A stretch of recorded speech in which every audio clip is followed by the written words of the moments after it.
people that I've been playing video games with for the last 3 or 4 years are on Xbox or PC, which I have both. So enjoy I your used to be so into video game stuff, and I don't even know why I would need the new Xbox. Because I don't even play my Xbox One. It's for 4K. It's all about 4K. I don't have a 4K TV, so I don't give a fuck. Then there's no reason for you to get it. It's 4K in storage. That's all it really is. If you have a 4K TV and you why do I need a 4K TV? Mine looks great. And we're live.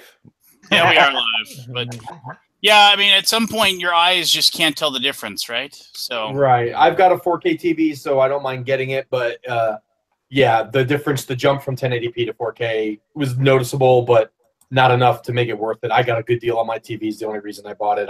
I wouldn't have paid double the price. Fell off a truck. No.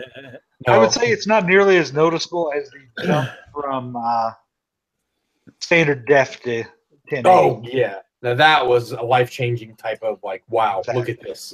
Well, yeah, that was like, I remember like the first time you saw high def, you were like, whoa, what the? This looks better than the real world. It looks like you're looking through a plate glass window. I mean, it looks like you're just staring out a window into like. I remember the first thing I saw was some nature thing on National Geographic HD. And I remember looking through it, and it looked like I was just looking out the window of my house into the woods. It was amazing. For me, it was watching live sports. The first time you saw like a baseball game, and you were like, oh, like you can actually tell if the guy is shaved or not. You know? Yep. When TVs first came out, that's when The Wiz was still around. And the musical, The Wiz? No, nobody knew The Wiz, the store. And they used to show hockey games on the HD TVs, and it was like you were sitting in the seats. Yeah, it was pretty amazing. I remember the first football game I saw on HD TV was pretty impressive. Like you could see the sweat and you could see the raindrops on the helmets. It was amazing. Yeah, I remember. What was it? I was thinking about like football games. And it wasn't Madden first, but I remember there was a, oh man, 2K. I don't know what it was, but it might have been NFL 2K. And that was the first time ever when you watched it and you saw the people tackling. Like it actually, like they had incorporated like some rudimentary ragdoll physics. So like the way you collided with the person, actually determined how like the body actually moved and stuff instead of people just running into each other and knocking them down. That was 2K series. They implemented the first like physics, ragdoll physics is actually what they called it for the video games. And then Madden adopted it after 2K. But I think it was, I don't know if it was the 2K Dreamcast 2K version or if it was like 2K 4 or 5, but it was that 2K franchise that it was the Dreamcast because I had a Dreamcast. I remember the first time I still have my Dreamcast and I bought it's learning. Dreamcast was awesome. That was my favorite console as a kid growing up. It was Dreamcast, Genesis, Super Nintendo, or regular Nintendo in that order. Those were my 3 best consoles as a kid growing up. I have the most memories of playing games with my friends with those 3 consoles, more than anything else. Yeah, Dreamcast was a good system. Yeah, Soul Calibur. I used to have the bass fishing controller and the bass fishing game. I had the Soul Calibur. I had NFL. Soul Calibur was amazing. Soul Calibur was amazing. Absolutely I love amazing. that. Yeah. I have probably my favorite fighting game ever. Yeah, the original Soul Calibur, I have to say it's right up there for me too. Like I said, Dreamcast is very sentimental. That was the first console I paid with my own money. I bought it myself. Who's your favorite fighter on Soul Calibur? Mitsurugi. I liked him, but I loved Cervantes. I thought he was just cool. Cervantes was cool too, but Mitsurugi was always my. I have to think for samurai and anything like feudal Japanese. I always played that big barbarian guy with the axe. Name. Oh man, you're killing me now. I can go fire up my arcade and see. Because he had great range, but he was deceptively quick, and he had a really good like if you knocks him in the air, there was a move where he grabbed him out of the air and then smashed him in the face with the axe a couple of times, and then threw him away. I know what you're talking about. Yeah, I'm looking it up now. Starts with an A. Astaroth. Yeah.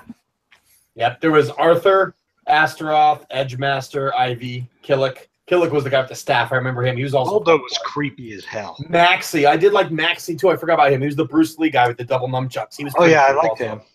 Yeah, Nightmare, which was I think is just a different version of the Good Knight. That I like the evil. Yeah, I think Soul Calibur was the one where it was the Soul Calibur was the one that like the very first guy with the giant axe was like it was from America, and he was a barbarian, and it was like, and I think that was the one where you could actually get disarmed, couldn't you? Like you get your weapon knocked out of your hands, and you had to fight. I don't know if it was in one or two. Weapon could break.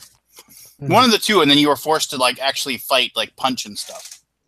Yeah, it was a great roster. Like every character from Soul Calibur, like to me was the first fight game I ever played where I actually got attached to certain characters. Whenever I played Street Fighter, I just played whoever had the best, easiest moves to learn. But Soul Calibur, those characters all had like a nice backstory. They fleshed it out in the single player mode. Yeah, I enjoyed Soul Calibur a lot. It's making me want to go play it. Yeah, I kind of want to go grab the Dreamcast out of the garage and plug it in. I've got them all sitting like 15 feet away from me. I've got every Soul Calibur ever made. It's like now I want to go play. I think it was the first one was called Soul Edge. That was like the precursor. Yep, Yeah, and then Soul Calibur was the first console. Soul Edge, I think, was an arcade game, and then Soul Calibur was the first game on a system, which was Dreamcast. And then Rock. And then that was the guy's name. His name was just Rock. Oh, Rock. Okay. Yep. Yeah. I'm looking at him here. Yeah. Yeah, he had like the big rhino head, and then all the pelts. Yep. Then the other guy I played was Huang, the guy that just had the one. Oh yeah, the Taekwondo guy. Yeah, the Taekwondo guy with the big giant longsword. Yes, yes. I always played, like I said, I played Mitsurugi. I played a little bit of Killick. I played Maxi, and then I think I played Yoshimitsu as well, because he also had a katana. He was the cool. He used to have that sit down move where he'd sit down and spin around and teleport to the other side of the ring. It was pretty awesome. The only one that creeped me out was Voldo. Voldo always used to, because Voldo was creepy as hell. He was creepy as hell, man. He had all the like straps and like S&M gear on, and he just like rolled around and like. I remember he moved like some kind of pedophile or something. Yes, and he was a total button masher character. Like nobody knew how to play him. They just smashed, and he would do like some crazy new stunt, and you'd be like, okay. Now, Horong was really bad about just being a button masher. He had really good just button mash combos. Who? Horong, the Korean Taekwondo guy. Siegfried was pretty cool too. I remember Siegfried was fun. He had that giant claymore. He was all in plate armor. He was kind of cool, but he was too slow. I liked the fast characters that had quick moves. That's why I think that's why I like Maxi and Yoshimitsu or Mitsurugi, because they had the quick sword attacks. Killick was a little slow with the staff, but he had a lot of range. No, great game. Real great game. Bring back a lot of memories right now. Fair enough. What was your favorite character there, Barry? I never played the game. I know. Wow. It's a great game. I was always a Tekken guy first, though, as far as fighting games go.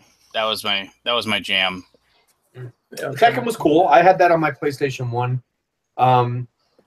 I think out of the fight games, though, I think after Soul Calibur, for some reason, and it's not just because of the boobs, I loved Dead or Alive. I thought the multi-levels that you could knock people down and stuff, that blew me away. The first time I played a Dead or Alive game, I really enjoyed that game. I think that I had more fun playing that probably just because of the destructible terrain and the multi-level battlefields you could fight on.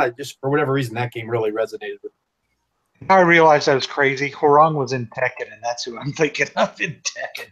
There's a Huang in Soul Calibur too. Yeah, Huang. Yeah, the one I'm talking about's the one in Tekken. And he had the super long curved sword. Yep, the Chinese blade. Yep. Because he was fast and he had a lot of reach, so I played him a lot. And then he used to spin his sword around in his hand, like he'd hold it out and whip around like a pinwheel. Yeah, he was the kung fu sword guy. Yes. And then, but in Tekken, the one I played all the time was Bake, because Bake Dosan. He was the Taekwondo guy. I don't remember much. I remember Tekken. I remember I liked to play the main guy. I forget what Kazuki, I think was his name, or Kazuki. The main dude, the main like young guy whose dad ended up being the villain in Tekken. I can't remember what the guy's name is now. Spoilers. Yeah. Oh, sorry. Sorry. But yeah, that's the guy I played. But like I said, I only had the first Tekken, and I played it for a while. I mean, I enjoyed it, but it didn't hit me like Soul Calibur or dead or alive. Fair enough. But yeah. So, all right. Well, anyway, how's everybody doing besides talking about old school whatchamadigs?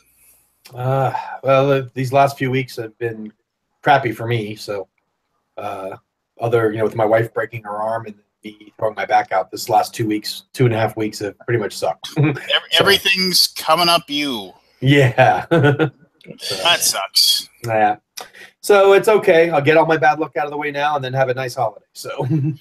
Well, that's not how it works, but whatever. Yeah, one more coming. Yeah. Yeah. No. Always arrives in threes. So,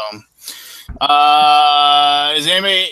Here's a weird thing. I have not really checked anybody's Essen feed or anything like that. I haven't been paying any attention, and I think it's weird because this is the one convention that that if I don't go to, I just whatever. I mean, I don't know why that is. I just kind of it's one of those things where I'm just I don't know if it's nonplussed or I don't even know how to describe it, but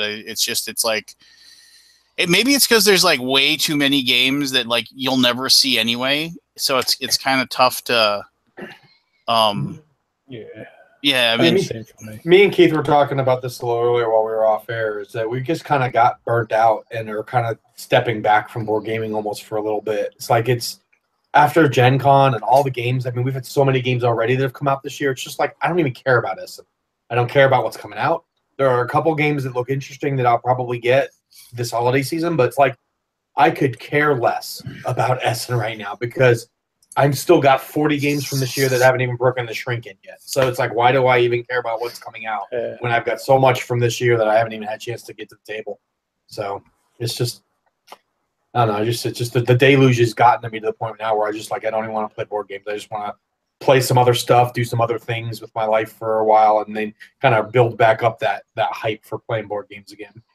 Do you think it's different for people in the industry than it is for the average player? Oh, I'm sure it is. You got to remember, my day revolves around 12 hours of nothing but board games. Between my 8 to 10 hours at Cool Mini and my 2 to 3 hours of design stuff I do on my own, I eat, sleep, and breathe board games until 6 o'clock at night, and then I get to shut it off. And at that point, it's when my free time, do I want to sit and play more board games? Because when you start playing board games and you work in the industry, it always feels like work, even if. Yeah, but I mean, the average person is still getting hit with the 700 or 800 games coming out at this con. Yeah. Do you think they're going through the same thing or not? I don't know. I mean, ask the chat. I mean, there's a lot of people in the chat that aren't in the industry, and then there's some that are.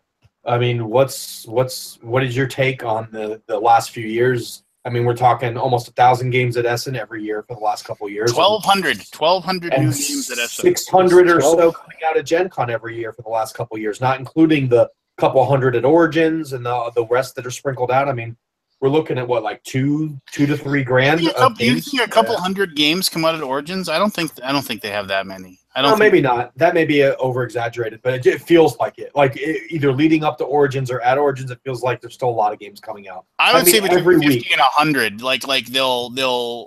They'll fly in. Companies will fly in their Gen Con releases and have a limited. There's more than that, but most of them are forgettable and garbage. Well, true. Yeah, you don't put your AAA games out at Origin, so that may be why it doesn't feel like a lot. Is because a lot of the games that come out are the smaller B titles and C titles. The AAA stuff is always unless you plan on selling a better version of it at Gen Con. Yeah. I don't know. I personally, I think the market's still big enough that it's not gonna hurt the industry as a whole. But personally, I can't keep up anymore. I start looking. I'm buying games. Who can keep up with it all? I mean, I mean, even the Dice Tower doesn't keep up with all of the releases. I mean, and they're the most prolific, news source in a way, for board games. I don't think. Yeah, I mean, there's plenty of games that come out every week that don't get reviewed, and it's just, and with all the media people we have in this industry, the fact that all of these guys, between all of them collectively, can't keep up with all the new games says a lot about how much is getting pumped out, and that's scary. I mean, a lot of that has to do with people just want to the new hotness or whatever. You know. Possibly, but I mean, a good market now for anyone breaking into the review game would be to hit the stuff no one's getting, because those games need coverage too, and there are people that want to see reviews on those to see if there's a diamond in the rough out there. If everyone covers Gloomhaven and you know, Rebellion and all the big games, then no one's giving coverage to those B and C titles. That may be a sneaker out there that those companies need to start sending those out, because they're not sending those games out either. Yeah, some of the small companies can't afford to ship out 30, 40 copies to reviewers like but they'll send one to Tom, who won't get to it because he's got 4,000 other games. Right. Or it'll get one of his like when he does that one video where he'll do like 5 mini reviews, and he'll get his 30 seconds of airtime, and then you'll never hear about the game again. It's a problem. I mean, but what are you gonna do? Like I said, there's just so many games that come out in such a and it's from like July through October. I mean, in that portion of the year, 2/3 of the games get distributed. It's scary. That becomes like a whole double-edged thing, because you have people out there who are not as well known as, you know, Joel and Dan and Tom and so on and so forth, but they review those games, but nobody cares. And it's not because, you know, they don't have a big name, because if it's like, hey, I saw this game, it looks interesting, I'm gonna look for a review, and the one review is whoever it is, and they have like, you know, 100 subscribers maybe. But you start watching some of those videos and they like everything. They like stuff that they played that's horrible, but they like it. And maybe they like it because they're not saying they're doing it because, you know, we're getting stuff for free and we should say nice things. They may not have played as many games. Well, that's the other thing we get burned out on. Yeah, like you remember, like when you first started, like in the hobby. Like I literally bought the first year I was like in the hobby. I think I bought like 200 games. Yeah, that's about right. It's about the same for me. And like everything was great. You know, everything was amazing, and nobody was unhappy. But now you've played enough stuff, and I just like I went to like the Essen list, and like we did our most anticipated games. I basically filtered anything that played in under an hour because I didn't care. Because that's not what I want. There's like literally probably of those 1,200 games that's on there, there's a good 350 of them that play in 15 minutes or less. Yeah, when I was making my list, hoping to be on last week before I threw my back out, and I went through that entire Essen page on BGG, and I struggled to get 6 titles that I actually really, really wanted.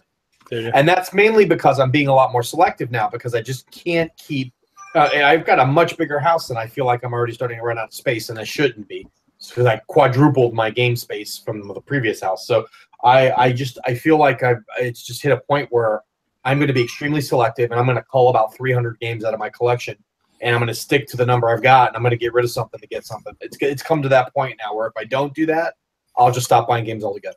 Right. But the other thing is too is like games that are like a 20-minute, half-hour, 40-minute game.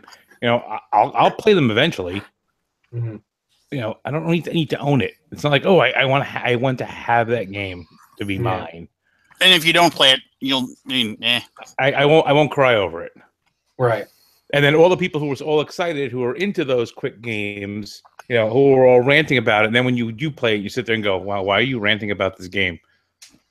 But I don't think we're the norm with that. I think most people, I don't want to say most people, but I think most of the newer people are into them half-hour and under games, I think game companies like short games because they can sell you more games because you'll have more games. See how many times you say games. Play more games. You can play this 50-minute game and that 50-minute game. It was like to this day I always like somebody said something and I said that's actually fairly brilliant. When D&D went to 3rd edition and they really put forth the idea of the grid combat, like move, before there was just like, and they actually made it a tactical combat game. A friend of mine said, some part of me just says they're doing this so D&D can sell more miniatures. And that was when they sold like all those like booster bags of D&D minis, like, and they made a lot of money off of it. And I was like, that actually kind of makes sense. Just like totally revamp the way combat works, but do it so you can actually get them to buy more stuff. So, because everybody bought like you went out and like got you like, oh well, now I need, instead of like okay, fine, you could have like a quarter on a piece of paper and that's my fighter, and you could have a penny and say that's the goblin, and it would work just fine. But you lose a little bit of the immersion in the moment for that. So yeah, maybe just produce a lot of 15-minute games, and then you'll have to buy all of them. Well, when 3 came out, that's like when the video games was the thing, and it's all about attention span. You have to be able to see things. Like you and I played D&D back in the day when you had a piece of paper and some dice that you colored in with a crayon. And there were no minis, there were no any of this other stuff. There was graph paper and pencils, and that's what you play with, and that was enough. Old classic red box AD&D. Remember when you would designate one person, like they actually had them say the caller. Remember that? Like it was like there were like different roles that people had, and it was like one person was the mapper, and one person was like and one person was like the caller, like the one person that would talk to everybody else in the group, and then they as a group, then that person would tell the DM, all right, this is what the party's doing. I remember like having like that designation for people. Now it's just a giant, my guy's going to go do this, my guy's going to go do that.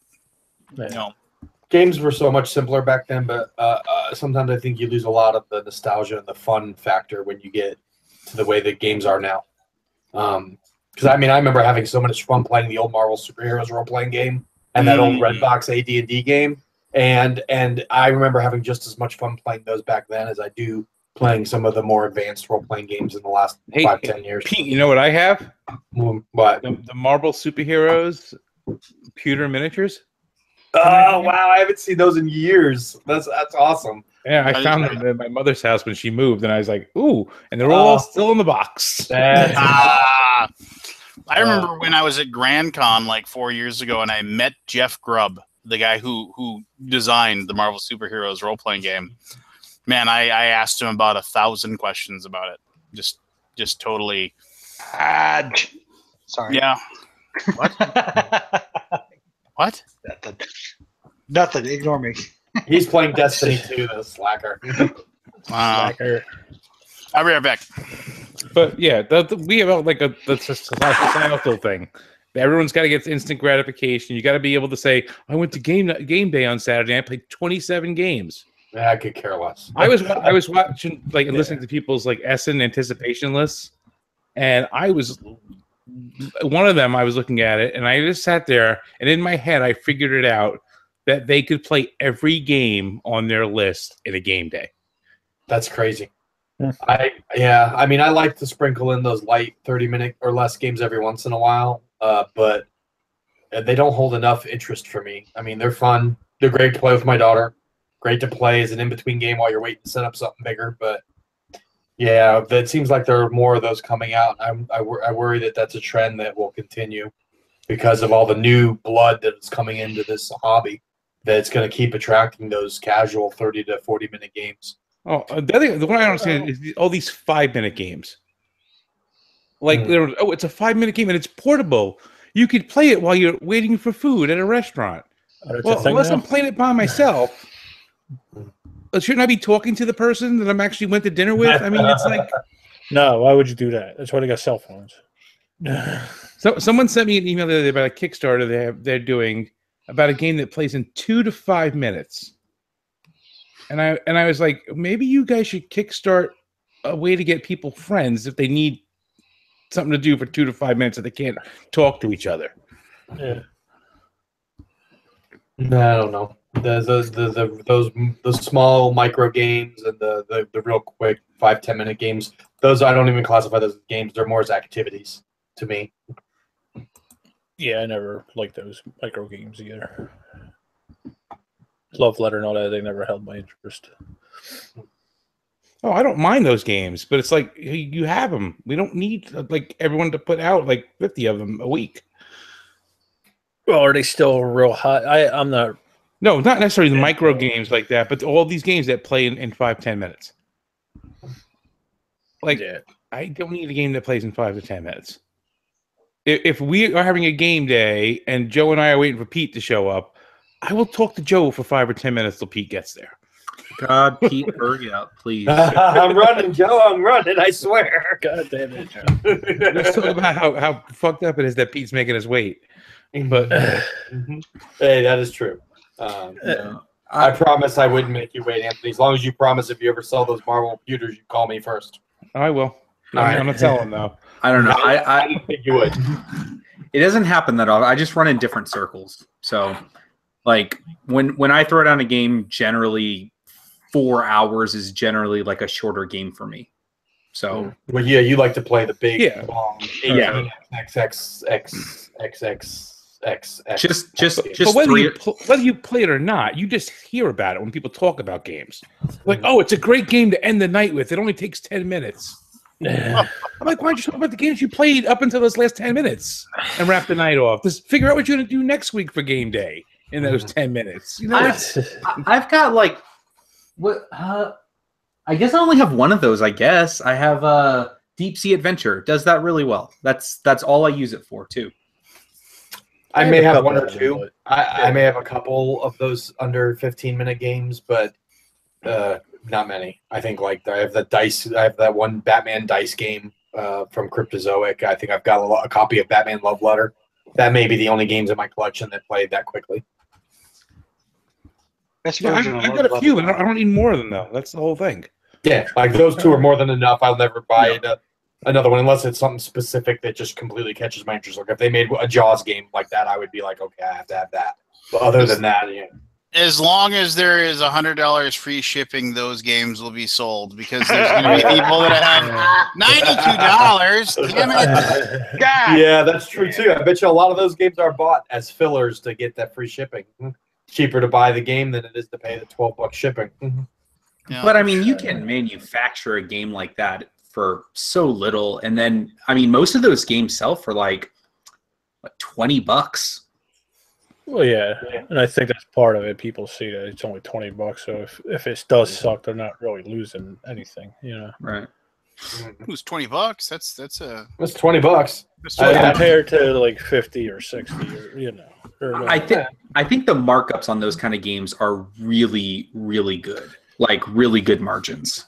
Right, like it costs $2 to make and they get $20, and that's, you know, a huge markup versus a bigger game that may cost $20 to make but only gets $60. Yeah, and you never know, like when one of them might be the next love letter. I mean, I personally don't think there will be a next love letter. I just think we're past it. But that's what I think most people hope for, is that will it be the next love letter? And I don't think it will be. Well, it's also it's convenient for a publisher too, right? Like if you can put together a game like that, generally it doesn't take a long time in the design process because they're very simple. They don't take a long time manufacturing wise. They don't require a lot of resources, and they can fill gaps in your production cycle so that you know you're working on this big game and this big game, and you got a 6-month gap. Oh, well, we can put out 2 mini games to kind of keep the momentum rolling. I'm sure a lot of companies use those games just for that. You know, we need something in quarter 3. We don't have a game for quarter 3. Let's make a rolling right. Yeah. I can't even imagine actually how many games CMON has to push out just to keep the engine turning. Yeah, and you know, surprisingly, we don't have any of those filler games like those, which makes it's a lot of work. I can tell you that much. On this side of it, I can tell you it's a lot because we don't really have games like that. So all of our games are standard size or bigger. So to keep the momentum going and keep it's a lot of work on our people. But yeah, we had a big impromptu conversation about CMON actually on my podcast last episode. It was just like how y'all are like rebranding yourselves and kind of like branching out into all these different areas of gaming, and it's not just like one thing anymore. Like CMON is like I made the argument that I think they're trying to just broaden their portfolio big enough to be competitive with things like Asmodee. I mean, a broader portfolio gives you more options. I mean, we're no longer the one-hit wonder with just big, heavy miniatures games. While that's still a focus of ours, I mean, we're starting to come out and diversify the library. I think every company, at a certain point, you get to a certain point where you're just not going to grow anymore doing what you're doing. You have to do something different to take that next evolution. You can only make so many zombie sites before you have to evolve, or you'll just always be at that level. And their goal was never to just be at that level. So you know, I mean, Asmodee had their niche, which got them in the door, and then they just exploded with all different types of games and getting some big hits that really help push them over the top. I mean, you know, I mean, every company has that moment where you make or break, you know, depending on how you move forward. And luckily, ours so far has been very successful, and we've been very lucky to get the designers on board and games to really make our library grow and appeal to a broader audience. So hopefully that continues so I can stay employed. The best CMON game is Modern Art. So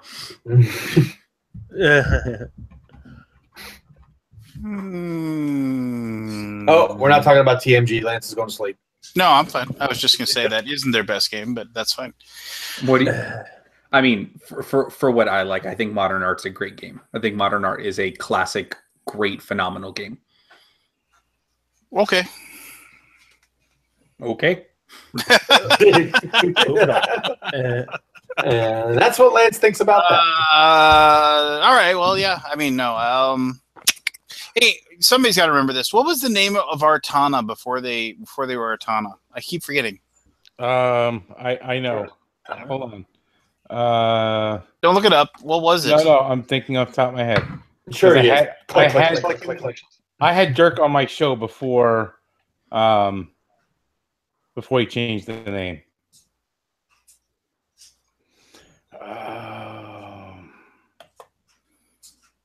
I can't think of it either. I can remember seeing their banner. I can remember. Was it another name that began with an A? Artipia? No, it's a different company. There's a different company. Somebody's probably screaming it in chat right now, like Kabuki. Not yet. There is a question for you, though, Lance. Oh, yeah? Why does Tasty Mitchell have so many quick games? Conquistador Games Incorporated. There you go. You looked it up, though. Oh, of course I did. I don't know that. Yes, I remember Conquistador Games. What was it? Why does Tasty Mitchell have what? So many quick playing games. So many quick playing games? Yeah, like smaller games, like Love Letter-ish in scope. Well, I would agree with the idea that we have small box games, but they are not necessarily quick playing games. There definitely are quick games in there. I mean, like, you know, Dungeon Roll or like Balloon Pop. Mm-hmm. You know, yeah, some of their small box games like Harbor aren't necessarily small box games. They're just in a small box. Yeah, I would portend the games like Harbor, you know, come in a small box, but there's a lot of game. Jiraku. Martian Dice is probably the shortest game.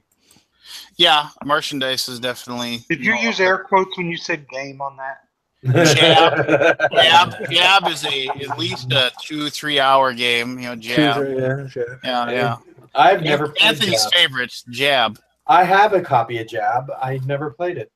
I couldn't find my copy, and then because I want to send you one. I couldn't find my copy, and then when I was at Dice Tower Con, somebody had an in-shrink copy for sale at the flea market for $1, and I was like, done. So wow. I bought a copy of Jab because I'm trying to make sure I have a copy of everything that we've. So what's the deal with that game? Because I hear these guys ripping you about Jab. Well, many months I've been on the show. The story, so Jab was a game that they created that was like a real-time game where it actually was kind of neat in the way that like you would be slapping cards down to try to like, you know, basically like have punches land. And then it's tough to explain, but basically, so instead of playing cards, like I play a card, then you play a card, and like we play cards simultaneously, and you're trying to get cards down before the other guy, before he can counter things. Yeah, to get more shots to get through to hit the guy to knock him out. So basically, yeah, it's like a real-time card playing game. No, but the joke is that I don't even remember what the game was, but Anthony wanted a review copy of something. And I didn't have any to give him. It was one of those things where it's like I had like 3 copies and we had already sent them out and I couldn't get any. And Michael came on the show and he was complaining about the fact that he couldn't, you know, that he didn't have a copy of whatever game it was. And then Michael told him, oh, you know what? What game did you want? And he said this, and he goes, I'll get it to you. And he goes, and Anthony was all like, you see, you go to the top man, and then he takes care of you. I want to go through And you he ever sent again. me a copy of Jam. He said, the funny part of the story is like a week later, like I talked about on the show that I had gotten it, and then like literally like 2 days after the next Alaboom, I get another shipping notice from TMG, and I'm like, he's going to send me another copy. And it wasn't though. He actually sent me the whatever it was I was looking for the first time. But yeah, I can't remember what the game was now. It was pretty funny though because. That's funny. Yeah, I remember you sent the picture of it. Guilds of London. That's Guilds of London. There you go. We're working on an expansion for that, which I think will be cool. So I'm excited for Emperor's Choice. That one looks really cool. Yes, I own a copy. It is quite good. I have the Okazu brand, obviously. Yeah. That might be our next deluxeified game. Maybe it's on the geek list for pre-launched, like by date. It doesn't have like a date, but it's just like on there. It's one of those games where if we do it, I'm almost positive we will do it. I mean, I'm like 99.99999% chance that TMG will do it. But yeah, it definitely has enough bits and stuff inside of it to deluxeify it. So that's our plan with that one. It looks good. It looks like something I'd really like. I like Yokohama a lot too, though. But this looks really good. No, we think people really enjoy Emperor's Choice. And it's quite fun. What was the other thing that I was thinking about? I played Yokohama. Didn't you play Yokohama with me at Origins? Did we play I Origins? haven't played it since that day. That's when we went to that really kind of. Remember, that was when we went to that bar that was for like board game bar in the basement of that place. And remember that like the guy seemed kind of offended that we brought our own game.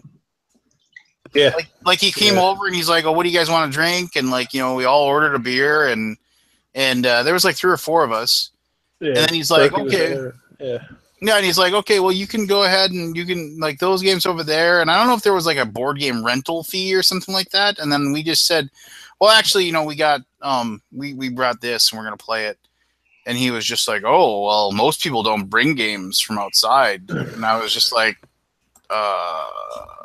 is that a problem? He's like, well, it's not really a problem. I was like, it's like, we're still eating. We're still, like buying, it was very weird. It was just like they didn't they charge us a cover charge? Yeah, they charged. I think that's what it was. I think they had some sort of like weird, like it's a 2-game minimum. You got 2 game minimum. Yeah. That's why you play the 15-minute games. Yeah, but we were there. It was like the end of the night though. But yeah, too. And then that was like we were playing and we were like just wrapping up, and the guy's like, "Yes, we're closing." It's like, yeah, we're just totaling up our final score. Is yeah, we're closing. It was just like, all right, you're a jerk. Yeah, but no, I haven't played. I played the Japanese version. I haven't played the Tasty Metro version yet. I have it. I just haven't played. Oh, cousin.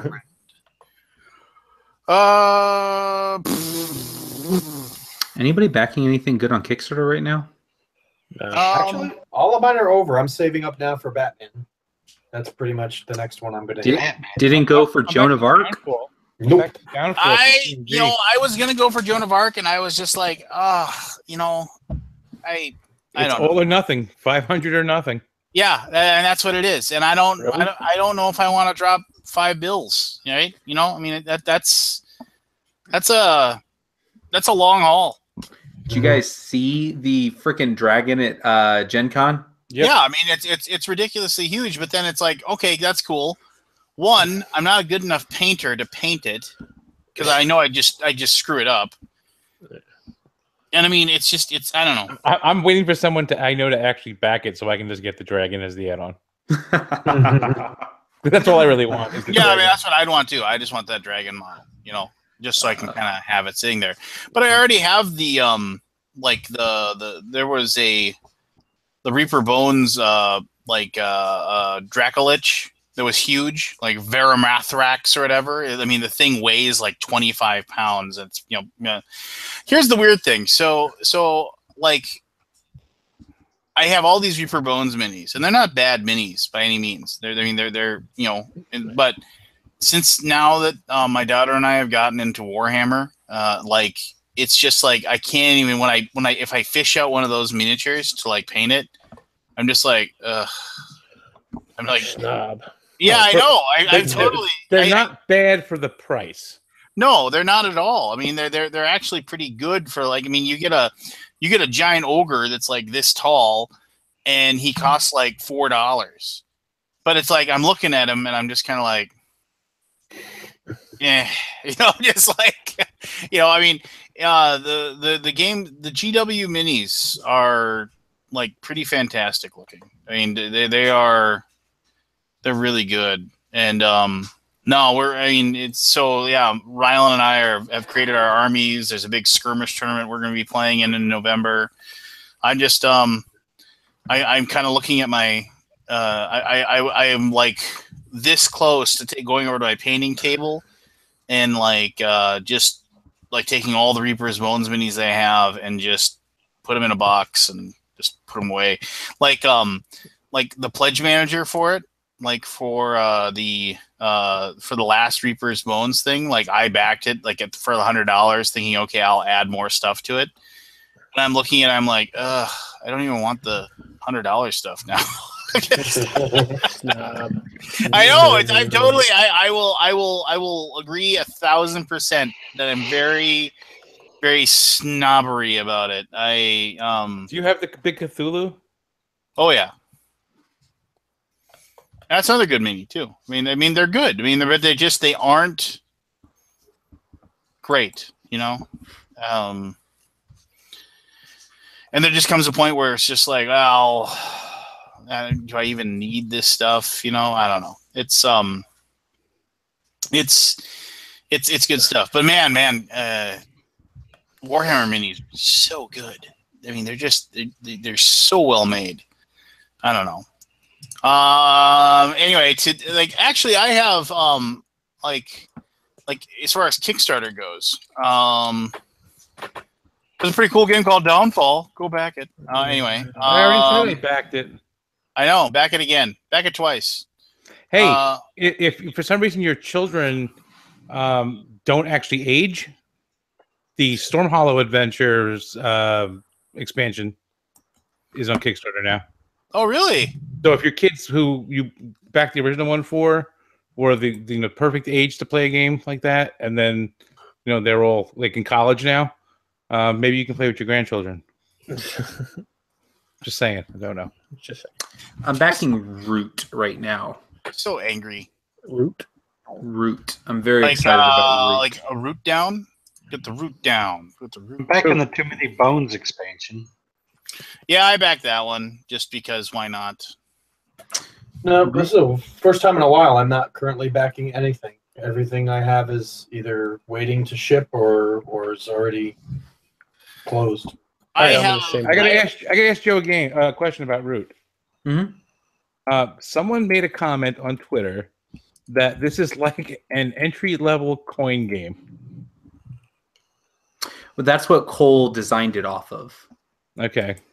So Cole basically was like, he's a huge coin gamer, and he was like, I like what they're doing here, but I want to try something very different. And so that it's kind of like representative of the system, but looks I like coin games. I'm a huge fan of Fire in the Lake. That's the best one. That's my favorite. I haven't played that one. Yeah, it's the most interesting one. Mm-hmm. I agree. Totally agree. I've played two others. I played the newer one that came out about the American Revolution. Liberty or Death. Liberty or Death. I played that one, and I didn't quite like it as much. I felt I was playing as the Indian player, and they're kind of really weak on the totem pole of the other compared to the other factions. But Fire in the Lake is phenomenal. The Indian and the French in Liberty or Death don't do much. And so I feel like you could easily bot that and play it 2-player. Yeah. Mm-hmm. They're more support than anything else. Yeah, but the French win that game more than anything else.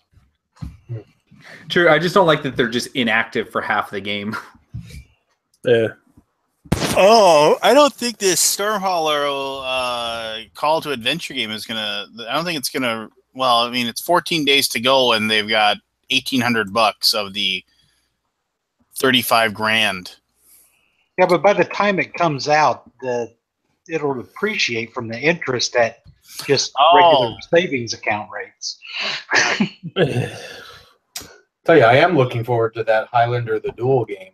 I'm a huge Highlander fan. That game's fun. I did a review for that. I mean, it's got a really, really cool system of like trying to guess what the other person's gonna play as far as the cards go, and like and playing as the defense and playing as the whether you're the person attacking or defending, it's challenging because of the fact that you can kind of deke and like it's definitely a I think that you think that you think that I think type of thing going on, which is fun.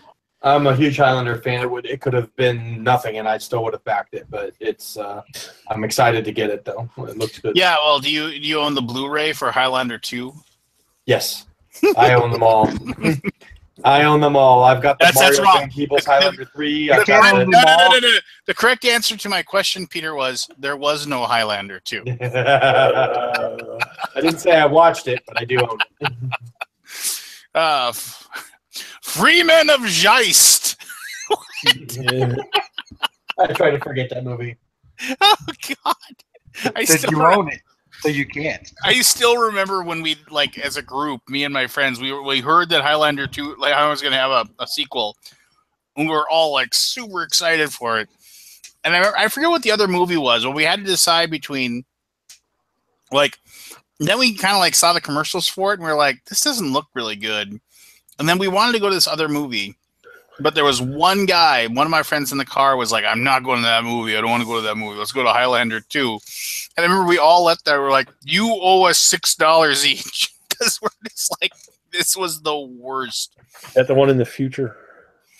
Yeah. Where he's dying of old age. But instead of just letting him die, he's like 90 years old or whatever. He sends the assassins to from the planet of Geist. And then sends the assassins to go kill him. And then of course one of them dies, and so then he's reborn. Because the Highlander and what have you or whatever. It was just dumb. Yeah. Did anybody see Blade Runner? I wanted. Jen didn't get into it. So I did not. But all my friends that did said they loved it. Loved it. Yeah.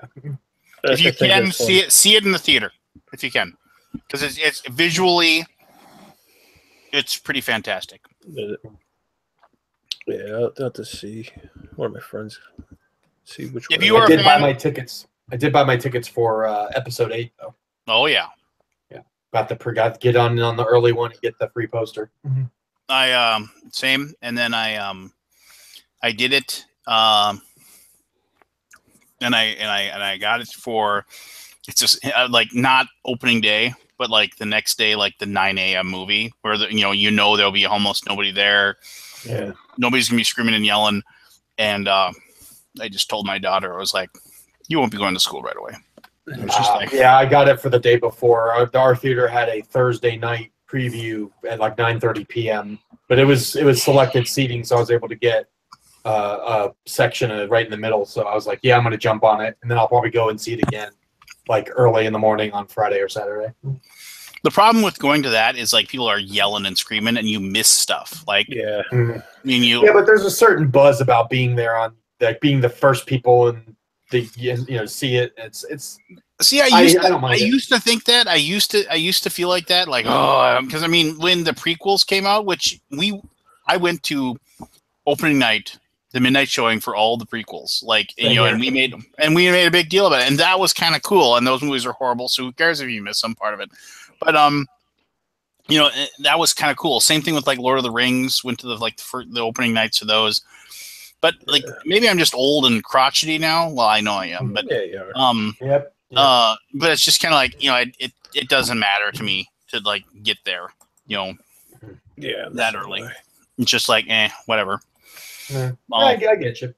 I don't mind because I know I'm going to see it at least twice, if not 3 times. So to see it on opening night for the buzz, and then to see it again during the weekend in the morning, early morning show to really sink my teeth into stuff that I missed, I'm fine with that. Yeah, I can't do that. I can't watch a movie back to back like that in a theater. I can if it's good. Like if I watch it on opening night and it sucks, then maybe I'll wait a week or two and I can't watch long movies in a theater anymore. Well, probably because of the back. You know, I gotta get up and move around. But I've never watched a movie twice in the theater. Yeah, wow. I don't think I have either. Oh wow, there are too many movies to name. I think I've seen every Star Wars movie, every Raiders of the Lost Ark movie, I've seen those all the Lord of the Rings movies. I even watched multiple times in the theater. I went when the last Hobbit movie came out. They had a deal, and me and my buddy did it where. The whole thing. The whole thing. You went there. You went there at like 4:00 in the afternoon, and you watched the first movie. You watched the second movie, and then when the second movie was done, it was midnight, and then you watched the last one. And I was just like, I remember like halfway through the last one, I was like, I mean, he and I both took naps during the first two because like they had me lean back because I was like, I've seen this, I know what happened, and that kind of thing. But even I looked at it and I was like, this is stupid. We're never doing this again.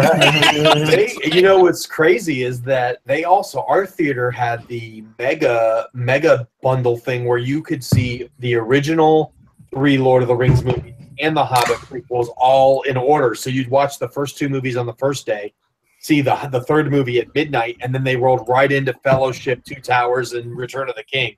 And it literally, you were there like 20-something hours straight. And they did something like that for Star Wars too. When Force Awakens came out, they had a Star Wars marathon of episode 1 to 6, and then 7. And if you stayed for all of them without leaving the theater, they gave you this like silver Imperial coin, which was some collector's coin. They only made like 5,000 of them. They did that in the theater when the Avengers came out. Yeah. So basically, you went like at 9:00 in the morning, and they played every movie in order up until the Avengers. Mm-hmm. Yeah, that was pretty cool too. I didn't do any of those because it's a long commitment. But yeah, it was cool. That's kind of cool. I'm glad they do stuff like that because the diehard fans love it. They eat that shit up. Yeah. I have back Detective City of Angels. That looks really cool. Has there been any great movies that have come out this year? Just okay. Step over my touchdown call. That's fine. Whatever. We just did. Okay. I don't go to the movies though. Anyway. I don't know either. Detectives. Yeah, Guardians 2. Guardians of the Galaxy 2, which was good. Good. I thought it was okay. I liked it. What was it? I didn't hear the movie. Guardians of the Galaxy 2. Spider-Man Homecoming was great. Spider-Man Homecoming was good. I liked that a lot. Logan was good. Logan was really good. Logan was very well done, and it did exactly what it was supposed to do. Alien Covenant was garbage. That was not a good movie. No. Wonder Woman was okay. I didn't think it was as great as people tried to make it seem. I missed that one also. I'm going to catch up on that one on Blu-ray. I think it's just DC did a pretty good movie, and so everyone was like hyping the crap out of it. Well, for them, it was like the Avengers. I like the actress. I thought the story was just okay. Well, the actress. How bad does Justice League look? Oh my lord! How bad does Cyborg look? Oh, Cyborg looks so dumb. I just, and it's just, and since when is Aquaman my man? Just like, what is DC is headed down a path that's going to not end well for them, and they're gonna have to reboot all of this in like 5 years when no one cares. You're wrong. You're wrong, Peter, because they make tons of money off those movies. Nobody thought Batman versus Superman was a good movie. Yet it made tons of money. Yeah, I guess. And Justice League will make tons of money too. Yeah. So I mean, it's just it's the you can't fuck Michael Bay, right? It's just like everybody knows his Transformers are garbage, yet they make they make $1 billion. Just and they gotta be doing Pirates of the Caribbean movies. Yeah. Did I tell you guys the reason why? Like, everybody's always like, how does he get these people in? How does Michael Bay get these people in these movies? Like, they have to read the scripts, right? And like, this is garbage. Did I tell you about that? $25 million to do. Well, no. They get paid the money, but like, I read this article and it was great. It was about, like, basically Michael Bay treats, like, not like you're an extra, like if you're somebody that's important and you are going to be in his movie, he basically gets like a city block worth of space, and he makes sure that, like, you don't have a trailer, you have like a house, and there's like he spends a bunch of money making this like area wherever they're doing the movie into a freaking resort with like swimming pools and hot tubs and water slides. And like, if you have a family, you bring your family and they stay there with you, and it's like a non-stop party. When you aren't on the set, you're back at this place just hanging out, eating 5-course meals, and drinking free booze and just having an absolute blast, and everybody's just totally chill and having a great time.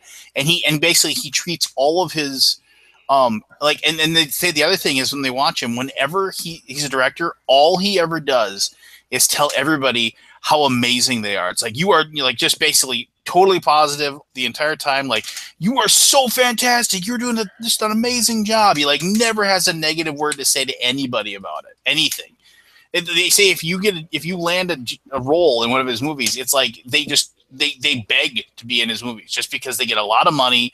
It's like a 3-month vacation, and they just they just get told that they're amazing the entire time they're there. You don't have to do a good job. Yeah. So I mean, it's like it's like, why is Anthony Hopkins in this movie? Yeah. You're like, oh, that's why, because like he didn't even know he was in that movie. He just showed up. He's like, what? Okay, feed me my lines. Yeah.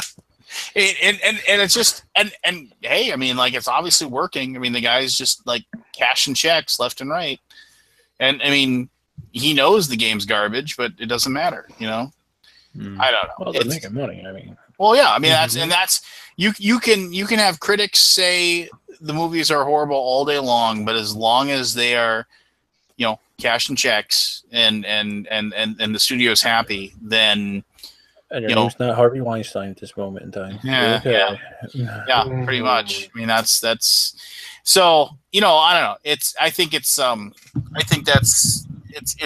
weird how like, how like it seems like movie studios every once in a while have to have like that, like a movie that is like cheap, and I shouldn't say cheap. I mean, it's just like, here's like a character study movie, like, because we just have to like show that we aren't just a explosions and CGI type of thing. But you don't have that anymore. Like, before, you used to have like it was the indie movie, and then you have like the middle budget movie, and then the blockbuster. Now you don't have that. It's either the indie or the blockbuster. There's no middle budget movie anymore. I don't know. I watch a lot of film, and I think there's still that middle area. Like, my favorite movie of all time is Whiplash, that just came out a couple years ago, and that's, I think, it's just a small budget, kind of just like middle of the road film, but just very simple story told amazingly well. I don't think I've seen that one. No, I mean, I don't know. I mean, and then like I noticed the time they go from theater to Blu-ray, it's like a month. Yeah, it's like shocks me. Like, I remember you'd have to wait like 6 months a year. Now it's like 3 or 4 months. I'm curious if that's more to do with technology than anything. Yeah, I think it is. I think they're making the Blu-ray while the movie is still being finalized for on screen, so that it's ready to go. I mean, I mean, they've gotten it down to a science now. Star Wars comes out December 18th. It'll be on Blu-ray in February. Well, because the problem is that the pirates are so good now. Yeah. I mean, with all the torrents and the like weird, streaming sites that like, you can find and everything like that. It's just like, if they don't, I mean, it's one of those things where it's like, well, I know I could go and I could illegally download this, but then I got to worry about like getting in trouble, or I could just spend $16 and buy it. Okay, fine, I'll just pay the $16, you know. And it's just, and I'm sure that's a small percentage, but I mean, when it's all dollars and cents, right? If you can prevent a small part of of your group from not illegally downloading it, then you'll do it. Yeah. It's and plus, like with the Blu-ray, it's such a quick technology. I mean, you know, now since movies aren't on film anymore, they're all digital. Yeah, all they have to do is get their extra footage stuff put together and compiled. And they can slap the movie right on it.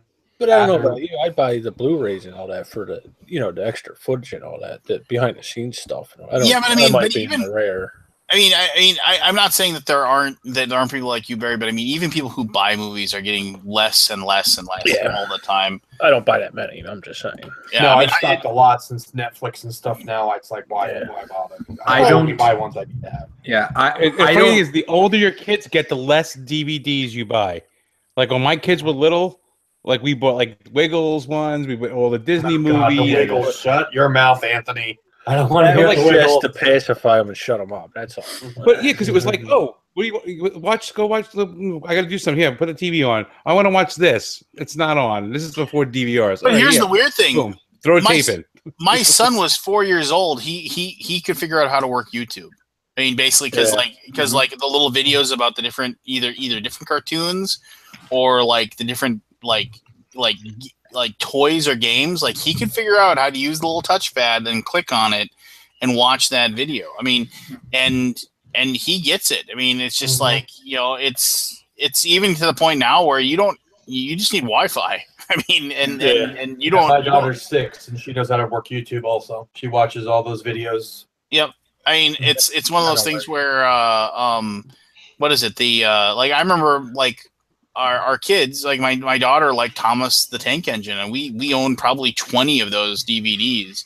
I mean, we recently just handed them all off to another family. We were just like, we were never going to watch Thomas the Tank Engine again. Just go ahead, take these off our hands, and we'll move forward with our life. I mean, it's just, but nobody owns DVDs anymore, right? I mean, it's just, So I'm a good deal younger than you guys. So like by the time I could even afford cable, Netflix was out. So I don't know a world without that. You know what I mean? Yeah. And so I don't own a single DVD. I don't own a Blu-ray. I don't own a CD. I don't own a book. None of those things take up any space in my home. I own none of those things. Me and Jen were just talking about the book thing. Like, I have a Kindle, but it's hard for me because I like the feel of a book. Yep, and there is no comparison. The only books I really own anymore are graphic novels. There is no comparison to holding like artwork in your hand as opposed to looking at artwork on a screen. Yeah, I can't do it because I stare at a screen all day for work, and to have to spend that much more time staring at a screen to read or that's where it got me, is I couldn't do it. I tried the digital books, but I need to get my eyes to refocus off of a LCD screen for a couple hours a week or so to actually read something. Get laser correction surgery. Your eyes will be screaming after an hour. No, my eyes are perfect. I have 20/15, but if I stare at a screen all day long, I'll end up needing. Oh, look at the cyborg over here with his 20/15 vision. My thought is, what happens? Cylon!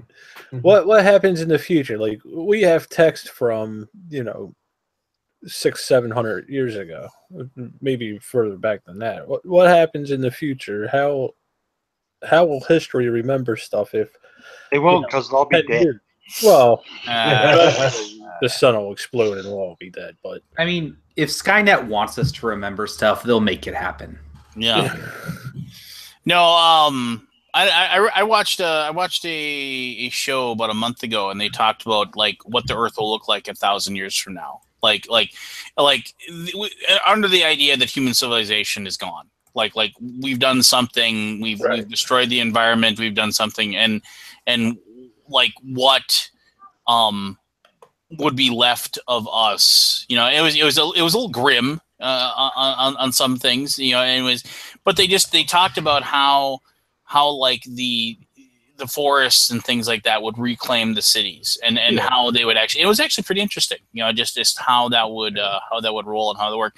Hey, speaking of which, I actually want to talk about this. I apologize. We were talking about TV shows. Who has watched Mindhunter on Netflix? Binged it in like a day and a half. First of all, and Joey, I want to see if you agree with me. Boy, that first episode, if you can get through it, then you can watch the rest of it. That first episode, like, you ever noticed that, like, the people were just having conversations that were like pointless conversations? I mean, it was just like people having like real conversations, like you talking to somebody, like when he goes and he talks to the girl at the bar and they're just talking about nothing for like 10 minutes. It doesn't really do anything other than just setting up, like, there's no, it's very counter normal, which I'm sure Fincher was trying to do. Yeah. But I mean, it was just basically like, there was no like exposition. It was just two people having a conversation that like maybe is leading to them dating or showing interest in each other or something. But instead it was just character development, and not even that. There wasn't a character. It was just a superficial conversation about nothing. Right. It was like, oh, you're wearing a tube top. Yes, I am wearing a tube top. So you're saying skip the first one? No, I mean, you have to kind of like understand why he ends up doing what he's doing. The best thing about that is that the main character has some extremely thoroughly unlikable traits that, like, but you still deal with them. Like, and I'm not talking about the serial killers. I'm talking about the FBI guy. Yeah, he's like weirdly flawed and just, and not in like a way that like, oh, it's like kind of kitschy. And it's like he says and does things that, like, I'm not even talking about when he like interviews the suspects and things like that. He says and does things that you're just like watching him. He's like, well, this guy's kind of a dick, and he's just, he's got problems, like, just like normal person. So here's my thing is, I like the show, but I was just literally watching it to get to the next interview with the serial killer. Like, I was just kind of like, it was everything happening was like whatever. And then as soon as they got to the next interview with the next serial killer, I'm like, okay, now I care. And everything else was just auxiliary to me. See, I mean, then that's fine. You got out of it what you wanted to get out of it. I thought that the relationship between the two FBI guys and watching it kind of grow, and the older family guy and how he deals with his wife and his son, like, I thought that it actually, like, that bond between that bond or non-bond would be a good way to put it, because it wasn't like a buddy cop show either where they were like, oh, I'm gonna I do anything, like, you and I were in this together, and it was just kind of like, I don't know. If you haven't watched it, I strongly suggest doing it. The actors that they got to, if there's a site that somebody put up, they showed the actors they got to play the different, like, real life serial killers, and then they showed the actual, like, pictures of the real serial killers. I mean, they found people that looked spot on. I mean, like, just and very, very well done. The movie, the show is. I gotta ask you, and this isn't gonna. What was up with the cat? What was the point? It's probably going somewhere. My wife actually really hated that too. She's like, why? Like, that's every time like that happens. She's just got really angry about that. But I was like, who cares? I mean, you got to fill an hour. No, I mean, the Fincher wouldn't put it in if it wasn't for something. I mean, that's no. It's just, unless it's just in there to be in there. Like it's supposed to be a real subtle thing, like a real subtle personality click or growth moment for her or something like that. Like, I don't know. I thought it was a good show. I really enjoyed it. But I really like the profiling aspect of it. I think that, like, it did that really well. What I was hoping it did well, it did. It succeeded on. But here's a weird problem, though, is that there's actually, and this is one of the things that stinks, because I've actually read books about like criminal profiling and things like that. It has been proven to be woefully incorrect. I mean, like, like it's actually come down to like it's maybe a few percentage points above throwing darts.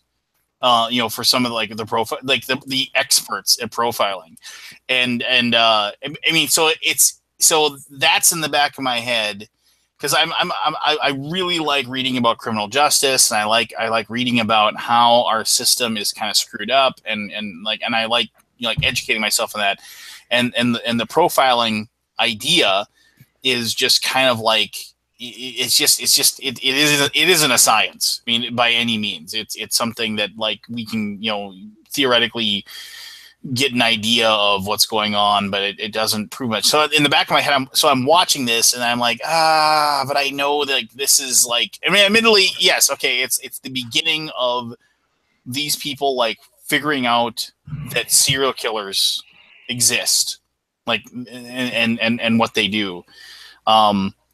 Marvelously well acted, though. I'll say that, and the set pieces for like, I mean, it's weird. It's like you just the people in airplanes and everybody's smoking on the airplane. It's just kind of like one of those things where you're just like, it's definitely like it.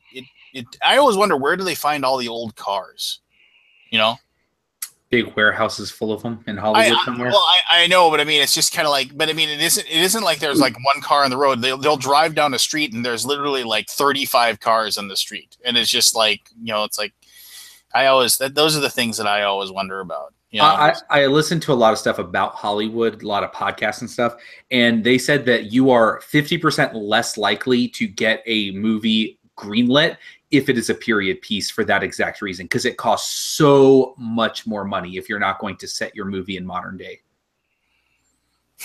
Interesting. The Godfather almost didn't get made for that reason. When The Godfather was launched, they were aggressively trying to make it a modern day thing, and he was like, no, it has to be set in this time. It has to be set in this time. And based upon that, it actually ended up working out. But yeah, that was like a huge argument going back and forth when The Godfather released. Yeah.